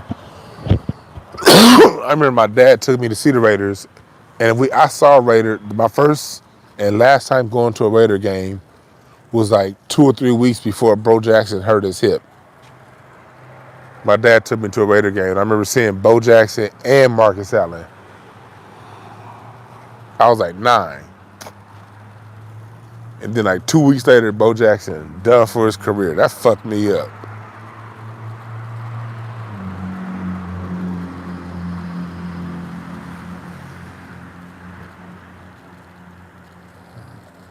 I said talk about the murder of Kobe Bryant. How the fuck do I know about Kobe Bryant died in a helicopter crash? You think I'm gonna spend some goddamn time researching? Kobe's gone. Rest in peace to the god, Kobe. Man, every time I drive past where Kobe got killed, where Kobe died, that shit still hurt me. I drove past there. I had some family in town from Dallas a couple months ago, and I drove them up to wine country, but you got to go through Calabasas, and you can still see the spot where the helicopter hit. It's like when you going through Calabasas on the 101, exit at Las Virgenes, and go towards the beach, and right on that hill right there, that's where my man Bean didn't make it. Rest in peace to the god. Damn. Damn. Damn.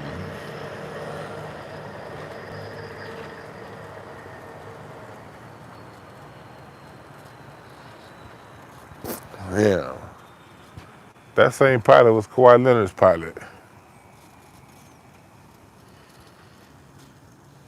Yeah.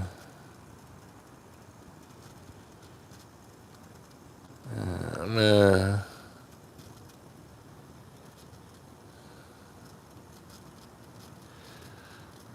Hey, man, somebody put Kill Lucifer back in time. All right, bruh, you taking too much attention right now. If you want that much attention, I recommend you start your own YouTube channel. That's how I get down.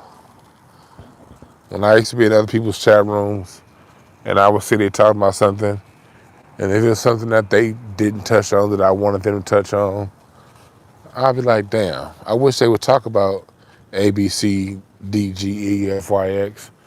They won't. So I just, one day, you know what? I said, I'm going to start a YouTube channel. Same channel I used to be in other people's chat rooms in. I'm going to start my own channel and talk about the things that I want to talk about. And the people that want to listen to what I want to talk about, we're going to have a good time in these conversations because I like listening to y'all and I like to talk. And if somebody's not cool with what I'm talking about, they can happily leave because being the most popular YouTube channel isn't my goal. I just want to talk to the people who are interested in listening to what I want to talk about. That's all. No hard feelings, no judgment.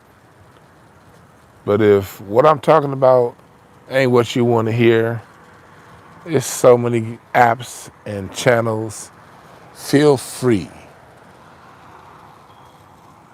Or use that same channel you're complaining on to go live on your phone the same way I'm live on my phone in this beautiful night sky with the beautiful moon. The moon is waning. The waning moon after Sunday's blood moon. Great time to release the things in life you want to release and talk about those things. So thank you, moderators. I think that was Quan.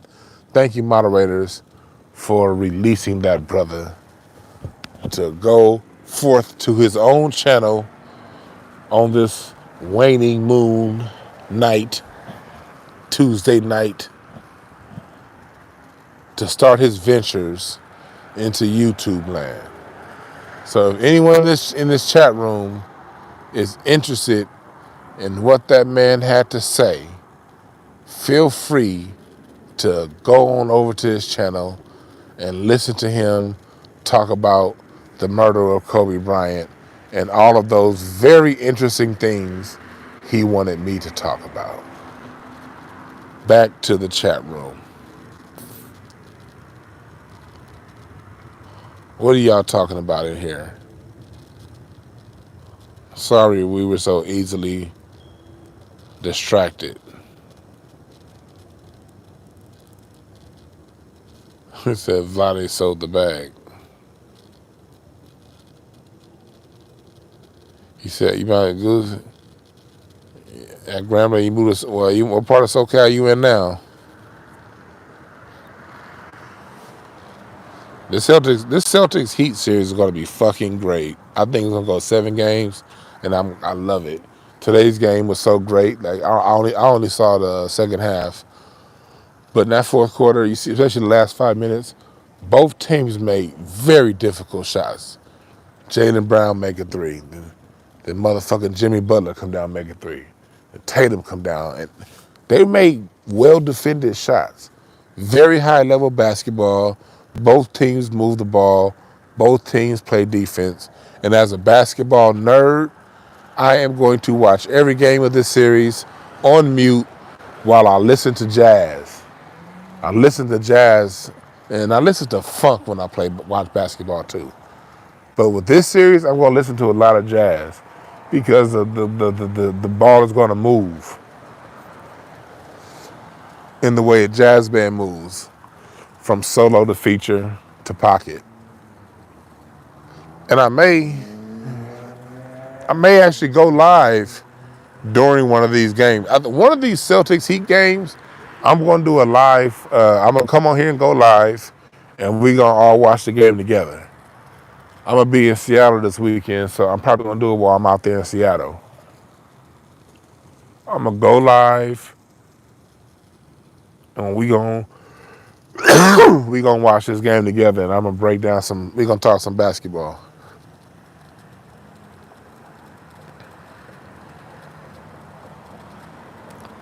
Hell yeah, it's worth to know Boston has the best chance to win the championship. Fuck Boston. We just caught them with that fake-ass bubble ring, and it's what we didn't want. Like, I don't want no one little fake-ass bubble ring when we got a squad that can possibly win 4 or 5 rings if we just keep them together. But no, they wanted to trade Ingram and all them for some over-the-hill fraud that's there to pad stats. Some over-the-hill fraud that's there to pass stats, ain't gonna play no defense so he can save his legs for offensive stats while the Lakers suffer, because you can't win if all 5 guys aren't playing defense. So if there's one guy out there, say he's not your favorite player in the league, just say he's player X.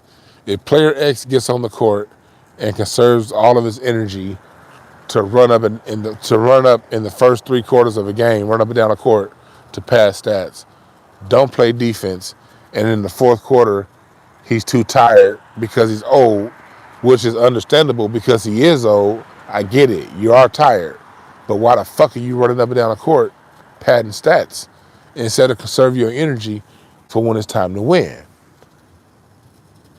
That's what we got to see every night as a Laker fan. And then we got to deal with the media and a whole bunch of motherfuckers just pointing out that dunk and saying, hey, LeBron had 33 points and 13 assists. And you like, yeah, but the Lakers are getting blown out. And the nigga had 20, and we was down by 25. And when we was down 25, the nigga just got a quick, hit a couple threes, and got a couple layups and shot a couple free throws, made him get a quick 15 points. So yeah, it looks like, okay, great stat night. But when the other team was on a 10-0 run, he was passing the ball and turning the ball over. And that's why they got up 10 on us. And then the motherfucker was shooting fucking three-pointers and airballing them motherfuckers. The other team getting the rebound, getting the open layup because he ain't getting back on defense. Now we down 20. He wasn't doing shit. Now the game is out of hand. We at the end of the third quarter, last 3 minutes of the third quarter, Lakers down 25. You'll see him real fast. He'll score like 11 points real fast. So now you look at, oh shit, LeBron had 30 in 3 quarters. Man, he need help. You dumb stat reading niggas, that's not what happened though. So yes, this to me, this shit was funny. He did this shit on Cleveland and he did this shit everywhere he went. But it was funny to me on other teams. Like when he was with other teams, I'm like, yeah, he doing that shit, but hell, he on the Cavaliers. I don't care. The problem is he's on my Lakers. Now, I've been a Laker fan since I was 3. When my mama got me a Magic Johnson indoor basketball court, and when the Lakers was in the finals in 1984, 1985, when my dad would be in the living room drinking beer, watching the Lakers, I'd be on my Magic Johnson basketball court in my room. I'd be on my Magic Johnson basketball court when my dad was in the room with my mom, and James Worthy was dunking on niggas. That's how long I've been a fucking Laker fan. Now I gotta watch this nigga stat pad, and that shit's pissing me off. And I don't care who don't like it. Ain't none of you niggas been Lakers fans as long as me.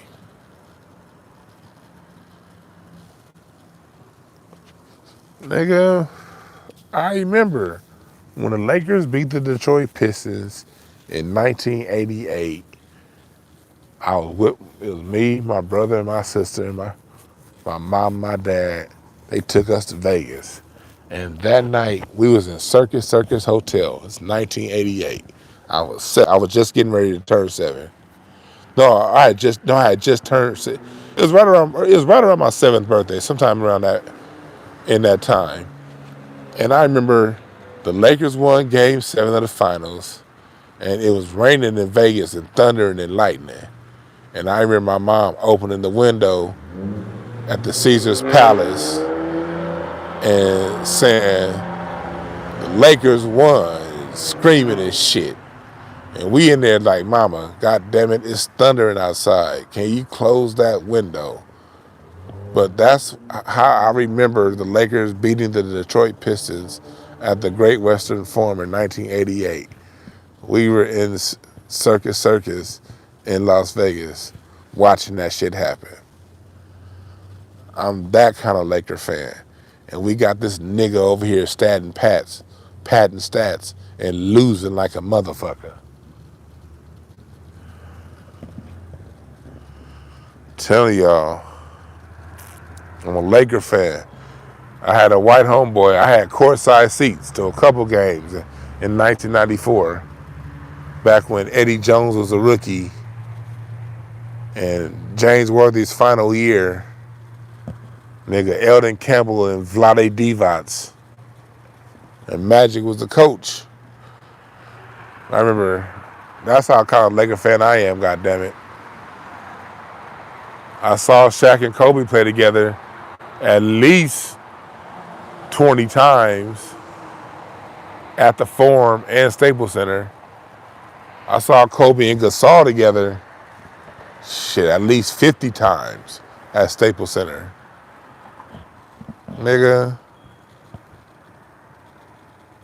But I gotta deal with some fucking LeBron James padding stats. I had seats to the 2010 finals when the Lakers beat the Celtics. I was in the Staples Center.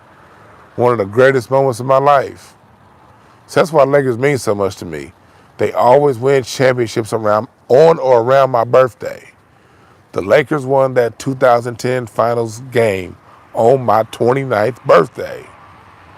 And I was there. That's how much of a Laker fan I am. They always give me a great birthday present. Well, that 2004 against the Pistons, that was a horrible birthday present. Fuck you, Lakers. And 2008 against Boston, that birthday present was trash.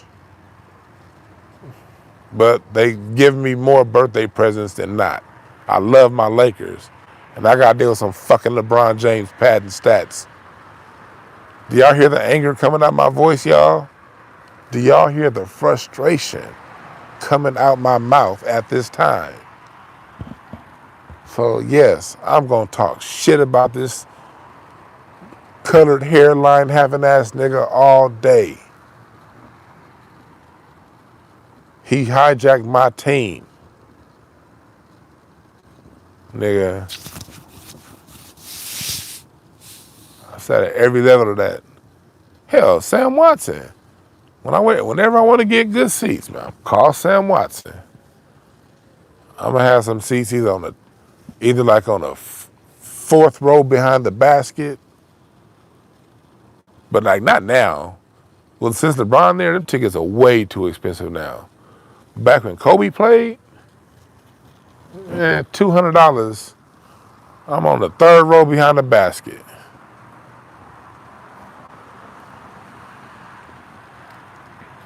But I would say most of my Laker tickets were free.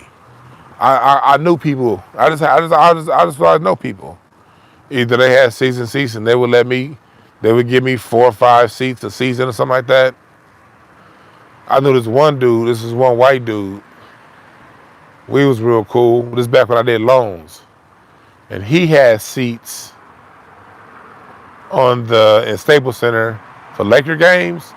Center aisle, 10th row back. 10th row, you like basically at eye level with the rim. He'd give me like 5 or 6 tickets a season.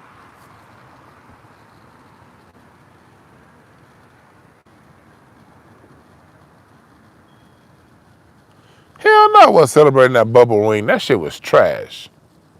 I don't count that bubble ring. Look, I'm like white folks. I only count it when it's to my political advantage. I count the Lakers bubble ring when it comes to talking shit to Celtics fans about the Lakers being tied with them. At that point, I count the bubble ring.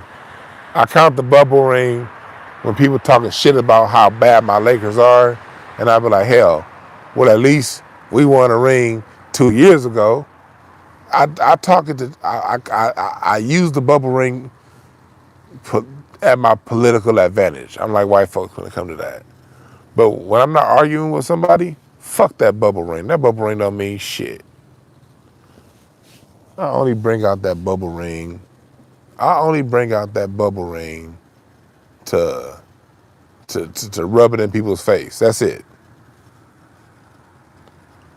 But if I'm not talking shit to you, fuck that bubble ring. But if you gonna go around and call my Lakers trash and say that we trash because we missed the playoffs, I'm gonna be like, when the last time your squad won a ring? My squad won a ring 2 years ago, nigga. That's what I'm gonna say. Hell yeah, I'm unfair. Yep.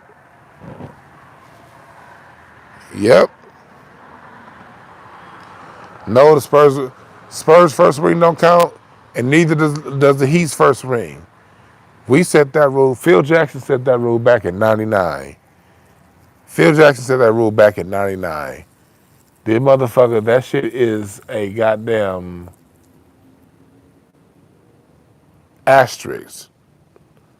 Phil don't even coach that, but Phil Jackson said, whoever wins the championship this year during the lockout, it has to have an asterisk on it. And I agreed. Yeah, somebody had to win, but it still has to be an asterisk. It still has to be an asterisk because a real champion is 82 games with that 82 game road schedule, having to deal with the injuries, and then having to deal with a full playoff schedule. That's whenever that doesn't happen, look, all an asterisk means, go back to stats. People love quoting stats, but don't want to get real when it comes to the stats. When it comes to statistics, whenever there is an aberration, whenever there's something out of the norm, you put an asterisk next to it to account for the deviation. So if you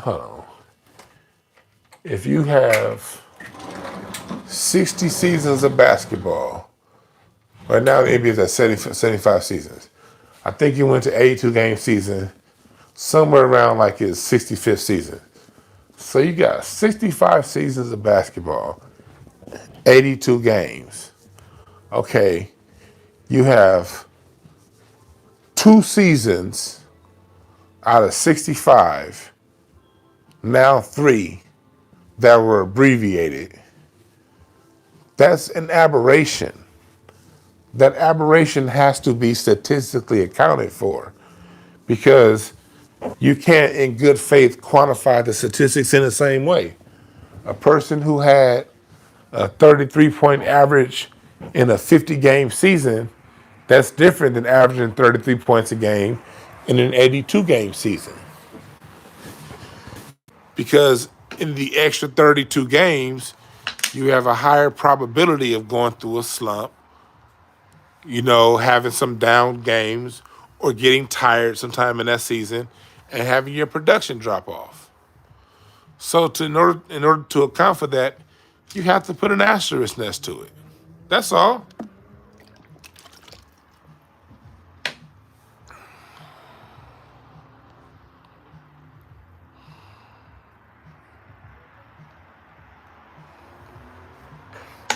Nope, you can't put an asterisk next to that. Motherfucking Pedro Stojakovic still had a wide open 3-pointer in the corner for game at home.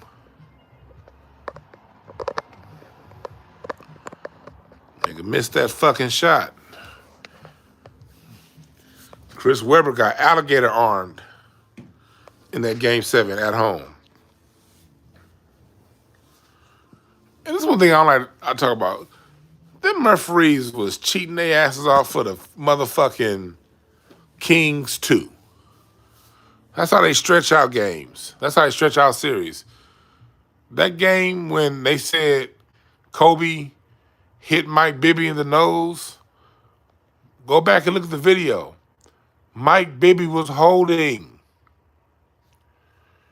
What? You get hit because you held? Shouldn't have been holding, nigga. Get your face out the way. Hell yeah, the bubble playoffs are an asterisk. Like I said, unless you argue with me about my Lakers and I feel like using it to my political advantage, like the Democrats do with you niggas, I will use that bubble championship to my advantage, like the Democrats do you niggas. But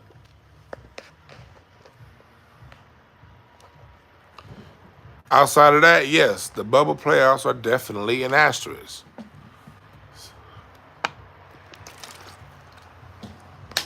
"75 years of basketball, only one time the shit got stopped for 3 months, and then they played inside of a fucking AAU gym.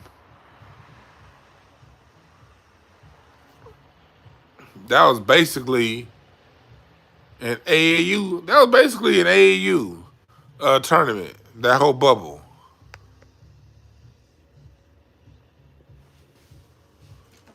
That was an AAU tournament.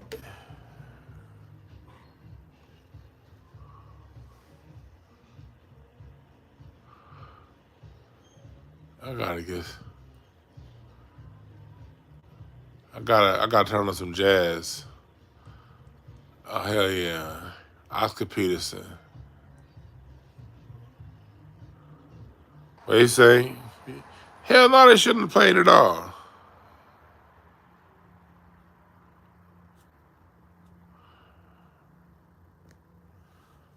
No, they should not have played. Remember, black folks was rising up in the streets. Black people were rising up in the streets. And all that shit stopped when basketball started back.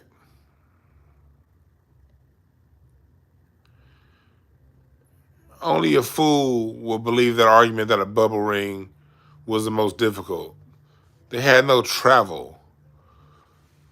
The biggest issue NBA players face during the season is the travel schedule. Injuries happen because of the travel schedule. Getting inside of these pressurized planes. Do you know NBA players' schedule? Do you know an NBA player's schedule? Man, let me tell you what an NBA schedule is like. I'm gonna give you just 3 days, the 3 or 4 days of an NBA player schedule. You have a game. Let's say you Sunday. Sunday, you got a 12:30 in the afternoon game on a Sunday, right? You got a game tomorrow at 7:30. So after this game, you're gonna fly out to the next city. Since you had such an early game, you're gonna get to the next city about midnight. Get up. You have shoot around about 10 in the morning. Shoot around lasts till about 12. Get back to the hotel at 1. Game tonight at 7:30. Play that game. Spend the night in that city.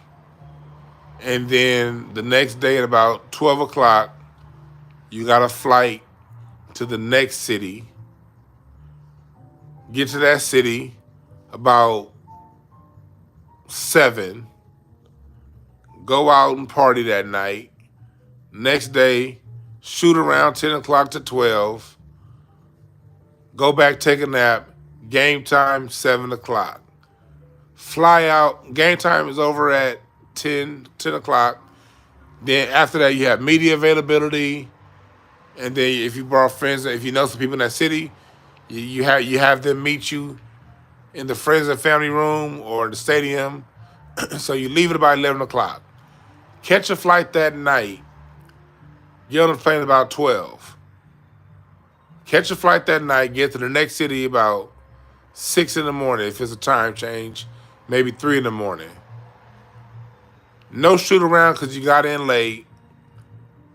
Next game, 7. You got to be at the stadium at 4 o'clock for 7. That's an NBA player's schedule. That's where the injuries happen. Up, down, in and out,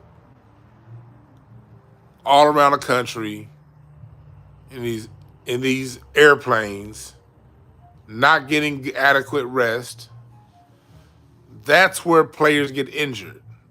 That's how players get injured when they get tired. That kind of schedule for 82 games. And the NBA actually made it lighter after the last collective bargaining agreement. They lowered the amount of back-to-back games to, I think, 15. Back in the days Kobe played, teams played an average of 23 back-to-backs. Now, they play like 14, correct me if I'm wrong, 13, 14 back-to-backs all season now. Back in Kobe's day, they would play like 24 back-to-backs. That's where the injuries happen. When players get to go to sleep in the same hotel, go play in the same gym,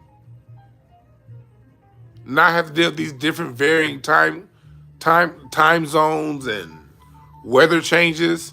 Mind you, the game you played yesterday was in Miami. It was 83 degrees. Now you're playing against the Minnesota Timberwolves, where it's going to be -10. And then you're going to come play in LA, where it's going to be 75. And then the next game's in San Francisco, where it's 50. And then back up to Portland, where it's 20. You're going through all those weather changes while you're traveling too. That's where the injuries happen. That's where players and teams get sidetracked. You're playing in a bubble. That's like your old AAU days. You're good.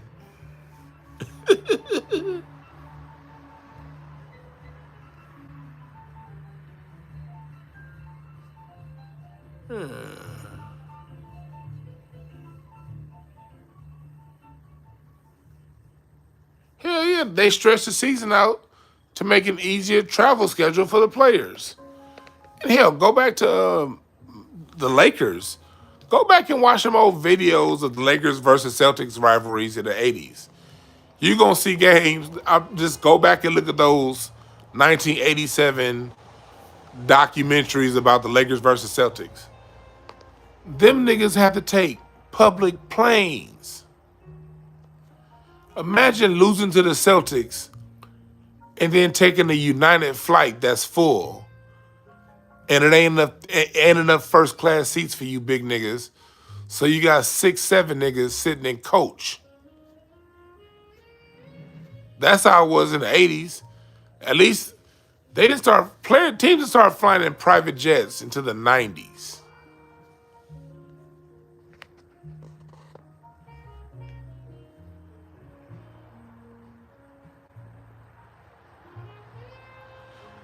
Nah, Mark Miles was funny about all the years I played in the drums. I do not like gospel music. That shit pisses me off. You right, Mascon. The nuances matter. Shit, back in the day, them niggas took regular ass American Airlines flights. And you gotta leave Boston and fly to LA, and everybody on that plane that you leave in Boston is a fucking Boston Celtics fan. And you, James Worthy, you made that stupid ass pass in the 1984 finals that caused the Celtics to win when the Lakers should have won the fucking 84 finals if James Worthy didn't make that weird ass pass and Magic Johnson turning the ball over every other goddamn play. You gotta catch a fucking regular plane back home. Nowadays, like the teams now, they don't charter the little small Cessna jets. The teams now, they'll charter like a United plane, but they charter like 767s. They don't even charter those Southwest Airlines. Southwest Airlines runs a fleet of 737s and 737 Maxes. Teams don't even travel on those. They, for the most part, travel on 757s and 767s. Those are those big body planes, 2 engines. They have all kind of space on them planes now.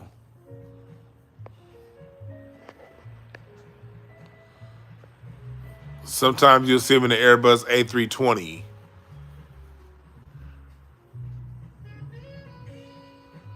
But yeah, I don't really watch. I don't really listen to gospel music.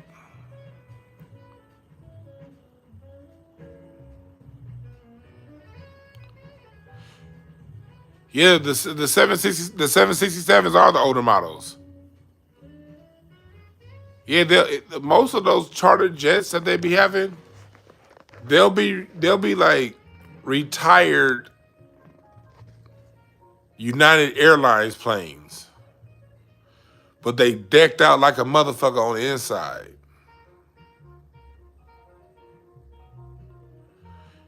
Biz Martia, you hear that? That Duke Ellington in the background? Hell yeah. Let me turn that shit so YouTube can ban this video.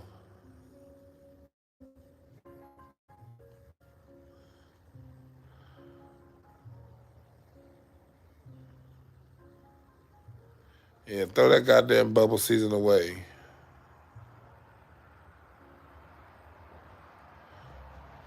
This is them boys flew Spirit Airlines. Yeah, but back in the day, yeah, them niggas was flying.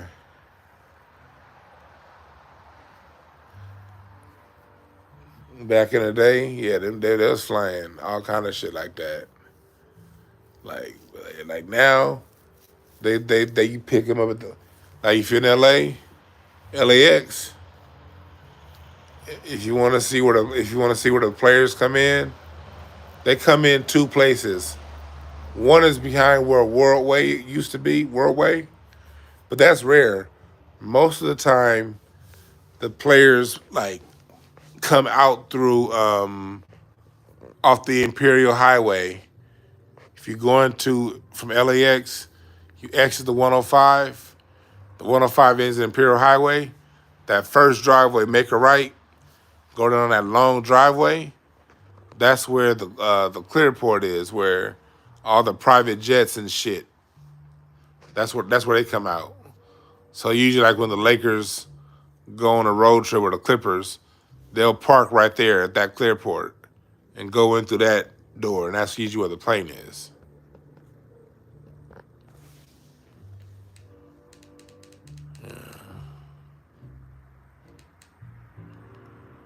Chris Paul, Patrick Beverley's been a hater. That's why they pay players. They pay players. The only reason why they give players mics is to gas them up to talk shit about other players.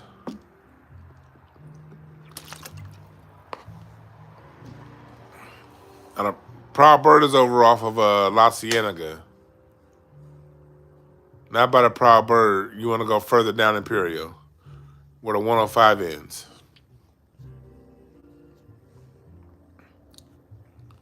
I got my man Basie on now. And usually the road teams, when they play against the Lakers and the Clippers, usually they stay at either the Ritz-Carlton Marina del Rey or the Beverly Wilshire over like off Wilshire and Rodeo Drive. That shit cold though, because they cold with it. They dumped the opposing team. They dumped them niggas right there on Rodeo Drive. I remember one time I was kicking it with one of our homeboys when he was in town to play against the Lakers. And so I met him up at that Beverly Wilshire. And we in the elevator, and these niggas is talking about, not him, but like, I'm listening to some of his teammates talk. I'm not gonna say their names, but these niggas is talking about, man, we about to go over on Rodeo Drive and we about to go into the Gucci store, man. We about to go to that Louis Vuitton store, man, get the bag. And I'm thinking, man, they dumped these niggas right here to spend their money. That's some cold game.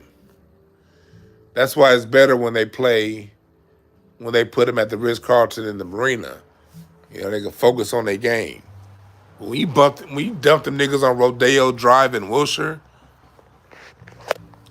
them niggas about to go spend some bread. This nigga Patrick Beverley. Patrick Beverley look like every third nigga you see digging for cans out the trash can. Every third nigga you see mining for cans in them dumpsters look like Patrick Beverley. Talking about, man, I'm just doing this shit for my retirement fund, man. I really got a job in the pension, you know what I mean? I just go ahead and dig and take these cans out, save these cans, and whatever money I make, I put that towards my retirement fund. No, nigga, that's how you eat. Chill.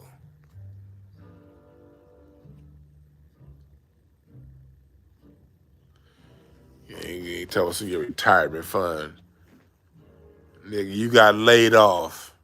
And there ain't nothing wrong with that. Ain't nothing wrong with that. Just tell the truth.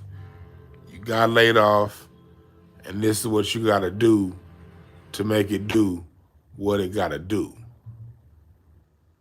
And that's okay.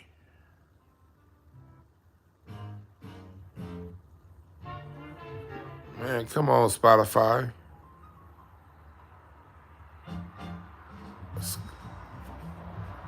Spotify be going through these stretches where they be playing all this white jazz artists.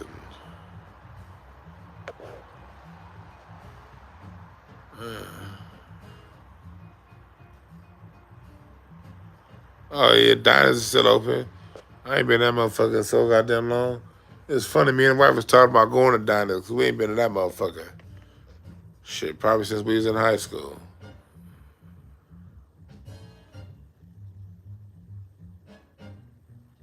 Yeah. What else y'all talk about?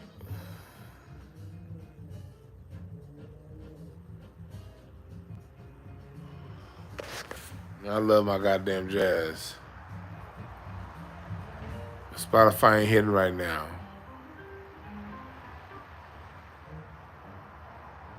Oh, Jimmy Lunsford.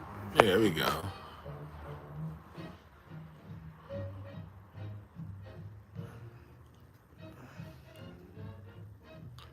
And Jimmy Lunsford was one of the coldest composers ever. What's up, Jeff? Brother Jeff. How do you prevent mass shootings? You don't. You can't. This nation is sick. A sick nation produces sick citizens. We have a nation that you prevent mass shootings by the FBI enforcing RICO laws on these white supremacist organizations. That's how you stop mass shootings. They're the majority of mass shooters. If they can enforce RICO laws against rappers, they can enforce RICO laws against these white supremacist organizations that be producing all these mass shooters. They could sanction a lot of these white supremacist websites that allow this goddamn banter to go on. The same way they'll kick your ass off Facebook if you sneeze wrong. Nigga, how did you know I sneezed? I didn't type a sneeze, nigga. I sneezed and got 30 days in jail. How the fuck that happened, Facebook? They have to enforce the laws equally. That's how you stop mass shootings.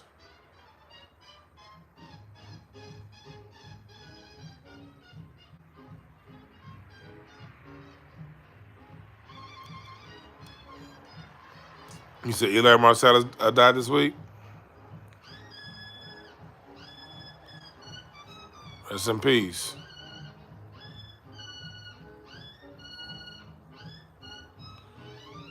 No, I didn't see Kamala.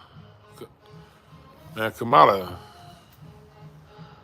That's where that Kamala. That's y'all people, man. Don't put her on me. That's y'all people. So I hate when they do this shit.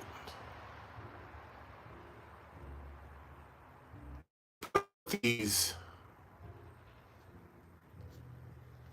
like I got my, this thing. Know I love my Count Basie mix, but they always want to integrate these goddamn white jazz artists that ain't got no polish.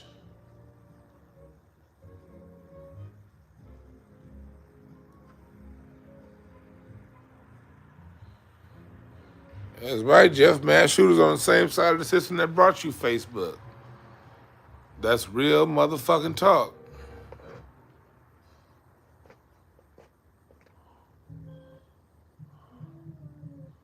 No, why does this shit keep doing some fucking Stan Kenton?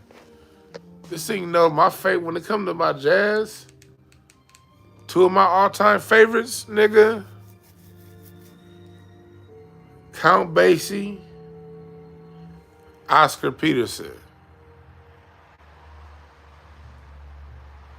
Count Basie and Oscar Peterson. Go back and forth for them all day.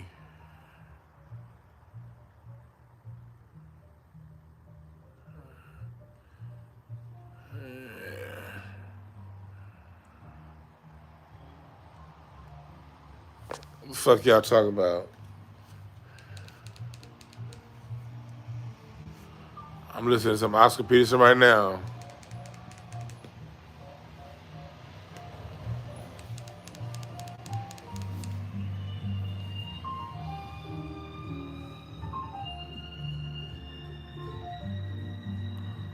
Let me see.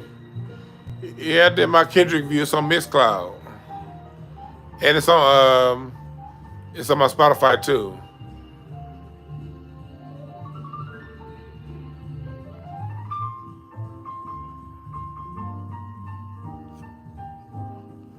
Hell yeah, that Kendrick review is dope.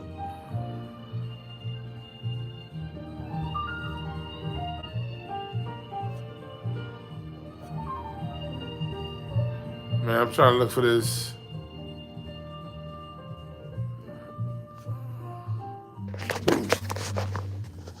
Yo, shit. Yeah, I like Art Tatum. But man, Oscar Peterson, man, that motherfucker is a technician. I just like, hold on. What else you niggas talking about?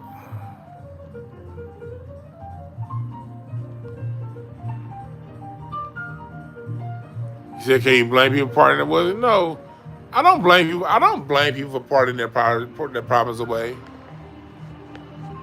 I don't, because at the end of the day, people got people. You don't know why. At the end of the day, you don't know why people got their own missions and reasons for coming to this planet, and everybody ain't gonna be on the same program you on. And yeah, you know, we all incarnate in a certain bodysuit. And so you have a lot of people who incarnated as black or whatever. But, you know, they soul came here to experience some other shit. That's why, man, I said the key ain't really to even worry about other people, man. It's really all about making yourself the best person that you can be. Figuring yourself out. Decoding yourself. Decoding how you get down in your life. Because, man, when we start looking at other people, the shit get too complicated, man.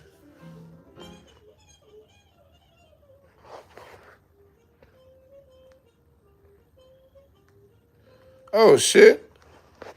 I'm over here trying to... This shit was... The fuck? I accidentally unhid. I accidentally hid Quan. I'm over here trying to scroll the messages and I'm over here hiding. When I accidentally hid Quan. The fuck was that? Somebody invite Quan S back. I'm over here, my bad, Quan. I'm over here about to tweet you real quick, like, my bad. I'm over here scrolling messages, trying to scroll down.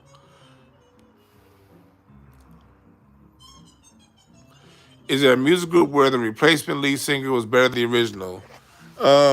Yeah. The Spinners. If you go back and listen to that song by the Spinners, It's a Shame. That was their original lead singer. And then Felipe Wynn came in and the Spinners had their best hits with Felipe Wynn. But then Felipe Wynn also left the Spinners to sing lead for Parliament Funkadelic. Who else probably saying their replacement was probably better?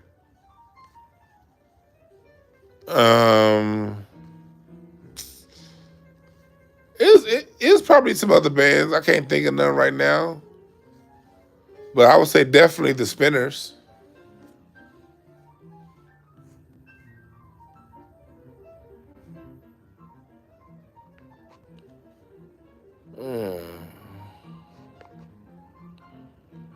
Oh, that shit done,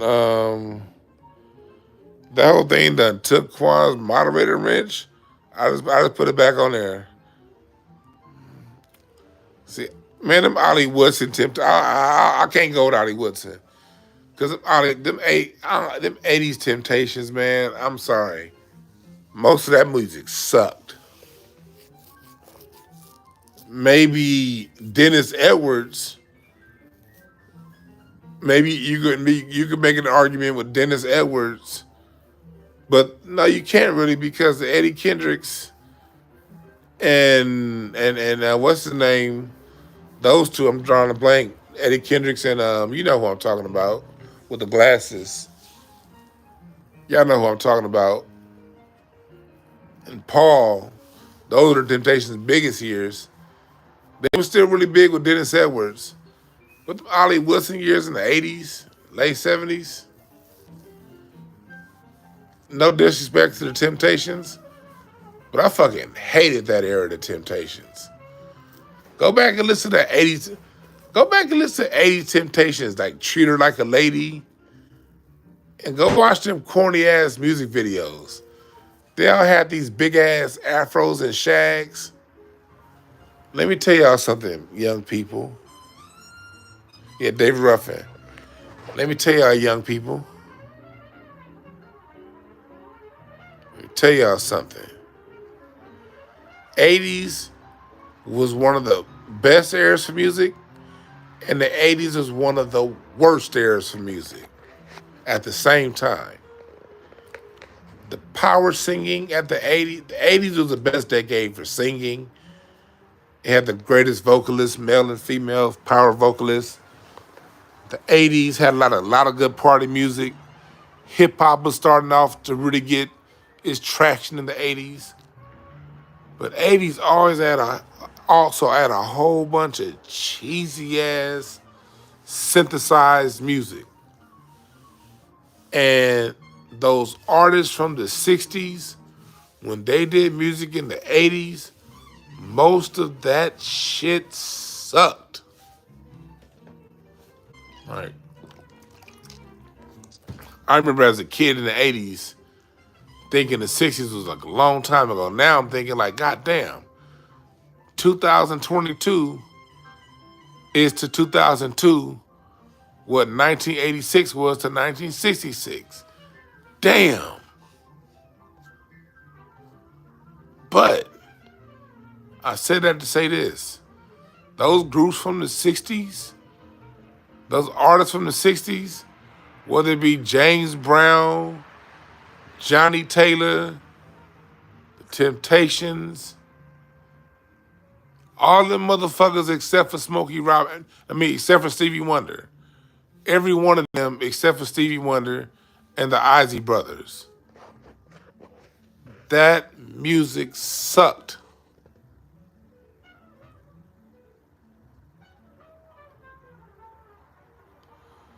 That music sucked. Man, hell yeah, it was an experimental decade, Mirror 2500. The 80s was a corny. Look, let me tell y'all something. The 80s was the corniest fucking decade in human history. And I have a love-hate relationship with the 80s. I mean, in the 80s, niggas had Jerry curls and shags. I don't know what the fuck people was wearing in the 80s. Like women used to have shoulder pads in their jackets in the 80s. Why the fuck do women need shoulder pads?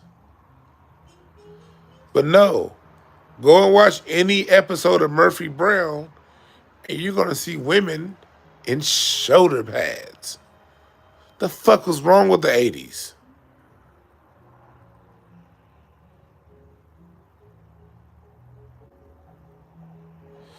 Yeah, Jeff. The 80s had better singers. The best songs were in the 70s. The 80s had the power singers. It was so many great power vocals in the 80s.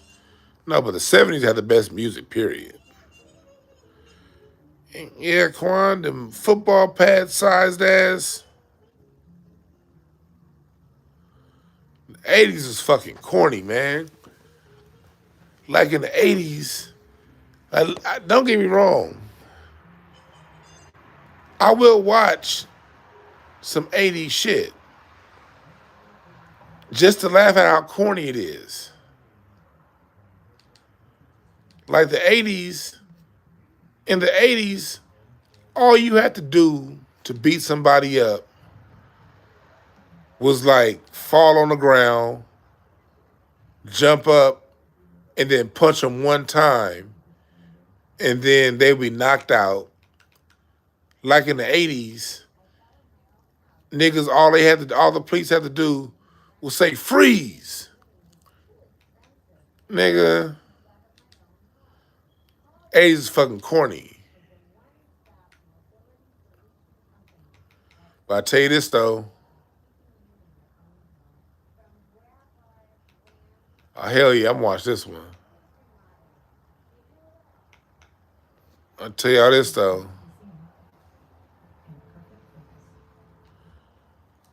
Look at this.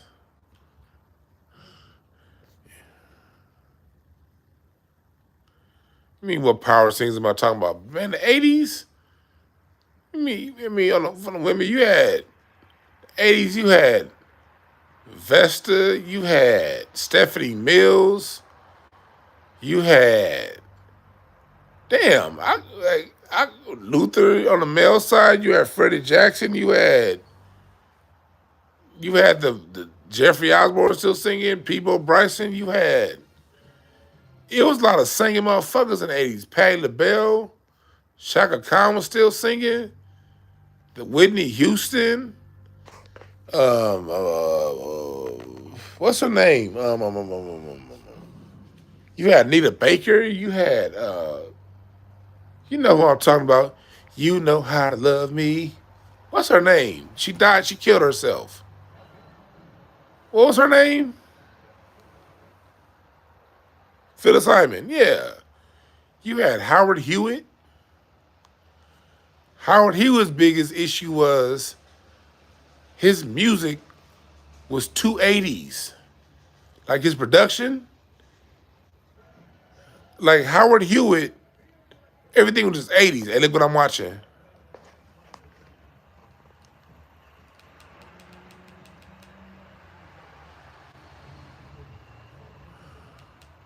Y'all see that? Yeah. This is that episode of the A-Team with Hulk Hogan. Yeah, you had the 80s, nigga. You had Phyllis Hyman. You had Glenn Jones. We've only just begun. The romance is not over. Yeah, Rick James was a power singer. People forget how great of a singer Rick James was. Man, you had so much singing in the 80s. Tina Marie, yep.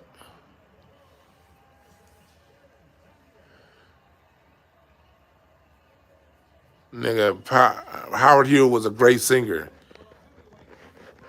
His problem was his production was all 80s. Yeah. Yeah, Stacy Lattisaw. This nigga said George Michael. This nigga said George Michael.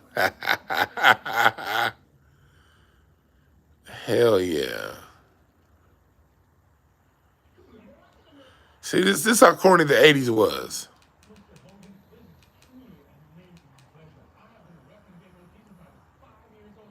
Yeah, the barge.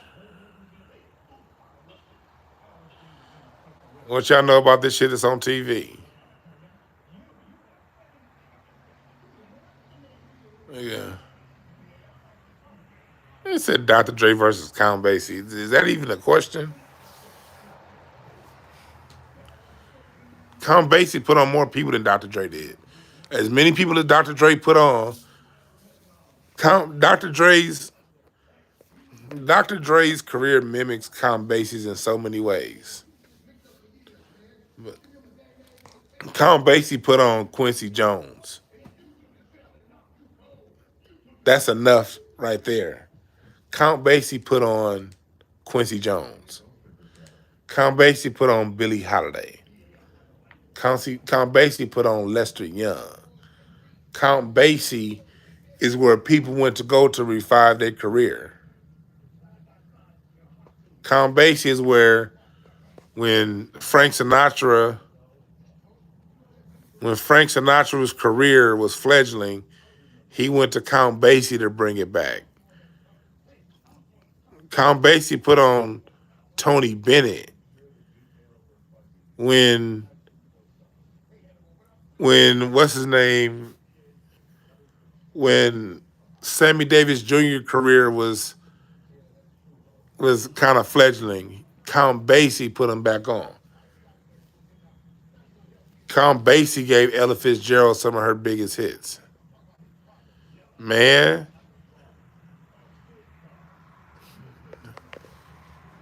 come on now. Let's stop playing. I love Dr. Dre. But like Jeff said, that's unfair to Dre to compare him to Count Basie. Count Basie didn't have music to sample and mix.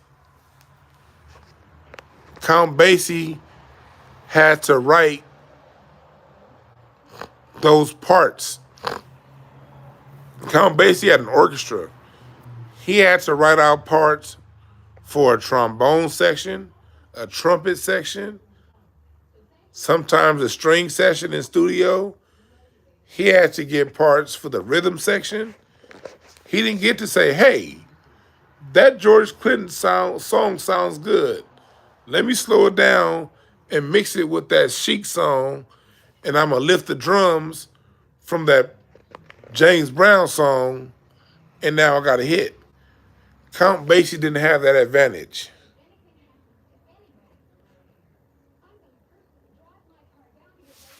Yeah, Sarah Vaughan, like. All right, 504.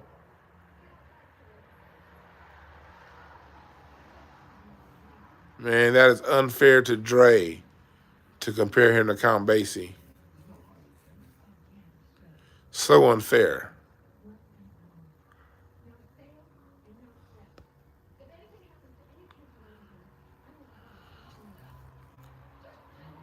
Yeah, like.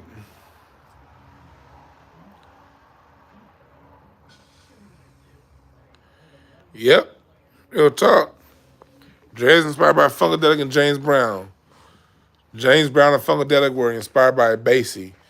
Yeah, there's a common line between Basie and and George Clinton.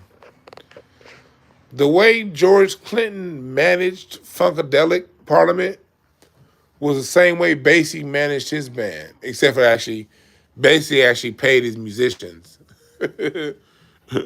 George Clinton had a reputation of mishandling funds, shall I say. Basie actually paid his musicians. But Basie and George Clinton had the same music philosophy. Basie's music philosophy is basically play whatever you play, but make sure whatever you play, make sure it swings. That was Basie's music philosophy. George Clinton's music philosophy was play whatever you play, just make it funky and land on the one. That was their music philosophies. They really had the same philosophy. But Basie's thing was swing, George Clinton's thing was funk. But their music philosophies gave their musicians space to improvise and play what was on their heart, as long as it swang. And that was the magic with Basie. The magic in Basie was the grease on that swing.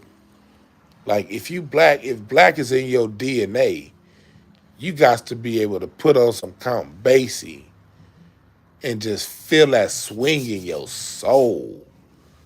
Joe White on drums, nigga. Are you playing? Same with Funkadelic. Play what you play. Just make sure it's funky.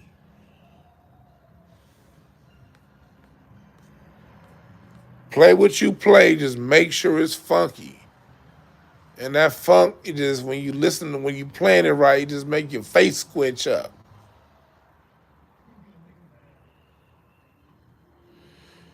People make music from scratch all day, every day. They just gonna play on the radio. My man, Jarris Mosey, go look up J-Mo.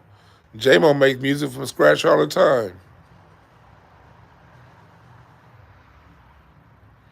Yeah, them white women in the A shows did have mullets all the time.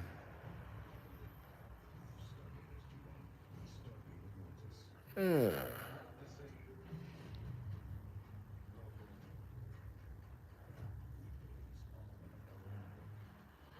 What's an example of on the one? You have 4 counts. 1, 2, 3, 4. 1, 2, 3, 4. 1, 2, 3, 4. 1. That's the one. And on the one is when George Clinton would always make sure that the cymbal hit, that the bass would come in, the guitar. Uh, uh, pass the peas, pass the peas, pass the peas.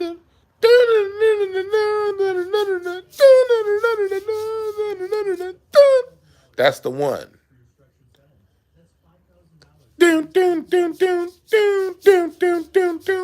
We're gonna have a he's playing the note, playing notes up and down, but that first note there's an accent. Doom doom doom doom doom doom doom doom doom doom doom doom doom. And so what happened with the one, when Bootsy Collins went over to Parliament Funkadelic, he expanded George Clinton and taught George Clinton the one. George Clinton expanded on the one. So what George Clinton would do, he would have the whole band, all the singers, sing unison on the one. And an example of how the one worked with Parliament Funkadelic, we want the funk, gotta have that funk. You see how on the first, on one, is a big sound. And then you go back to floating. We want the funk, gotta have that funk. And the whole band is, that's the one. And what that does, it gives you a reliable point when you dancing, when you grooving, when you moving. It gives you a reliable place to where you know the sound is gonna drop. Yep. Yep, that's the interview where a dude talked about working with Prince. Yep. But I've been on this motherfucker 3 hours. Shit. I'm about to be out. Y'all have a good one.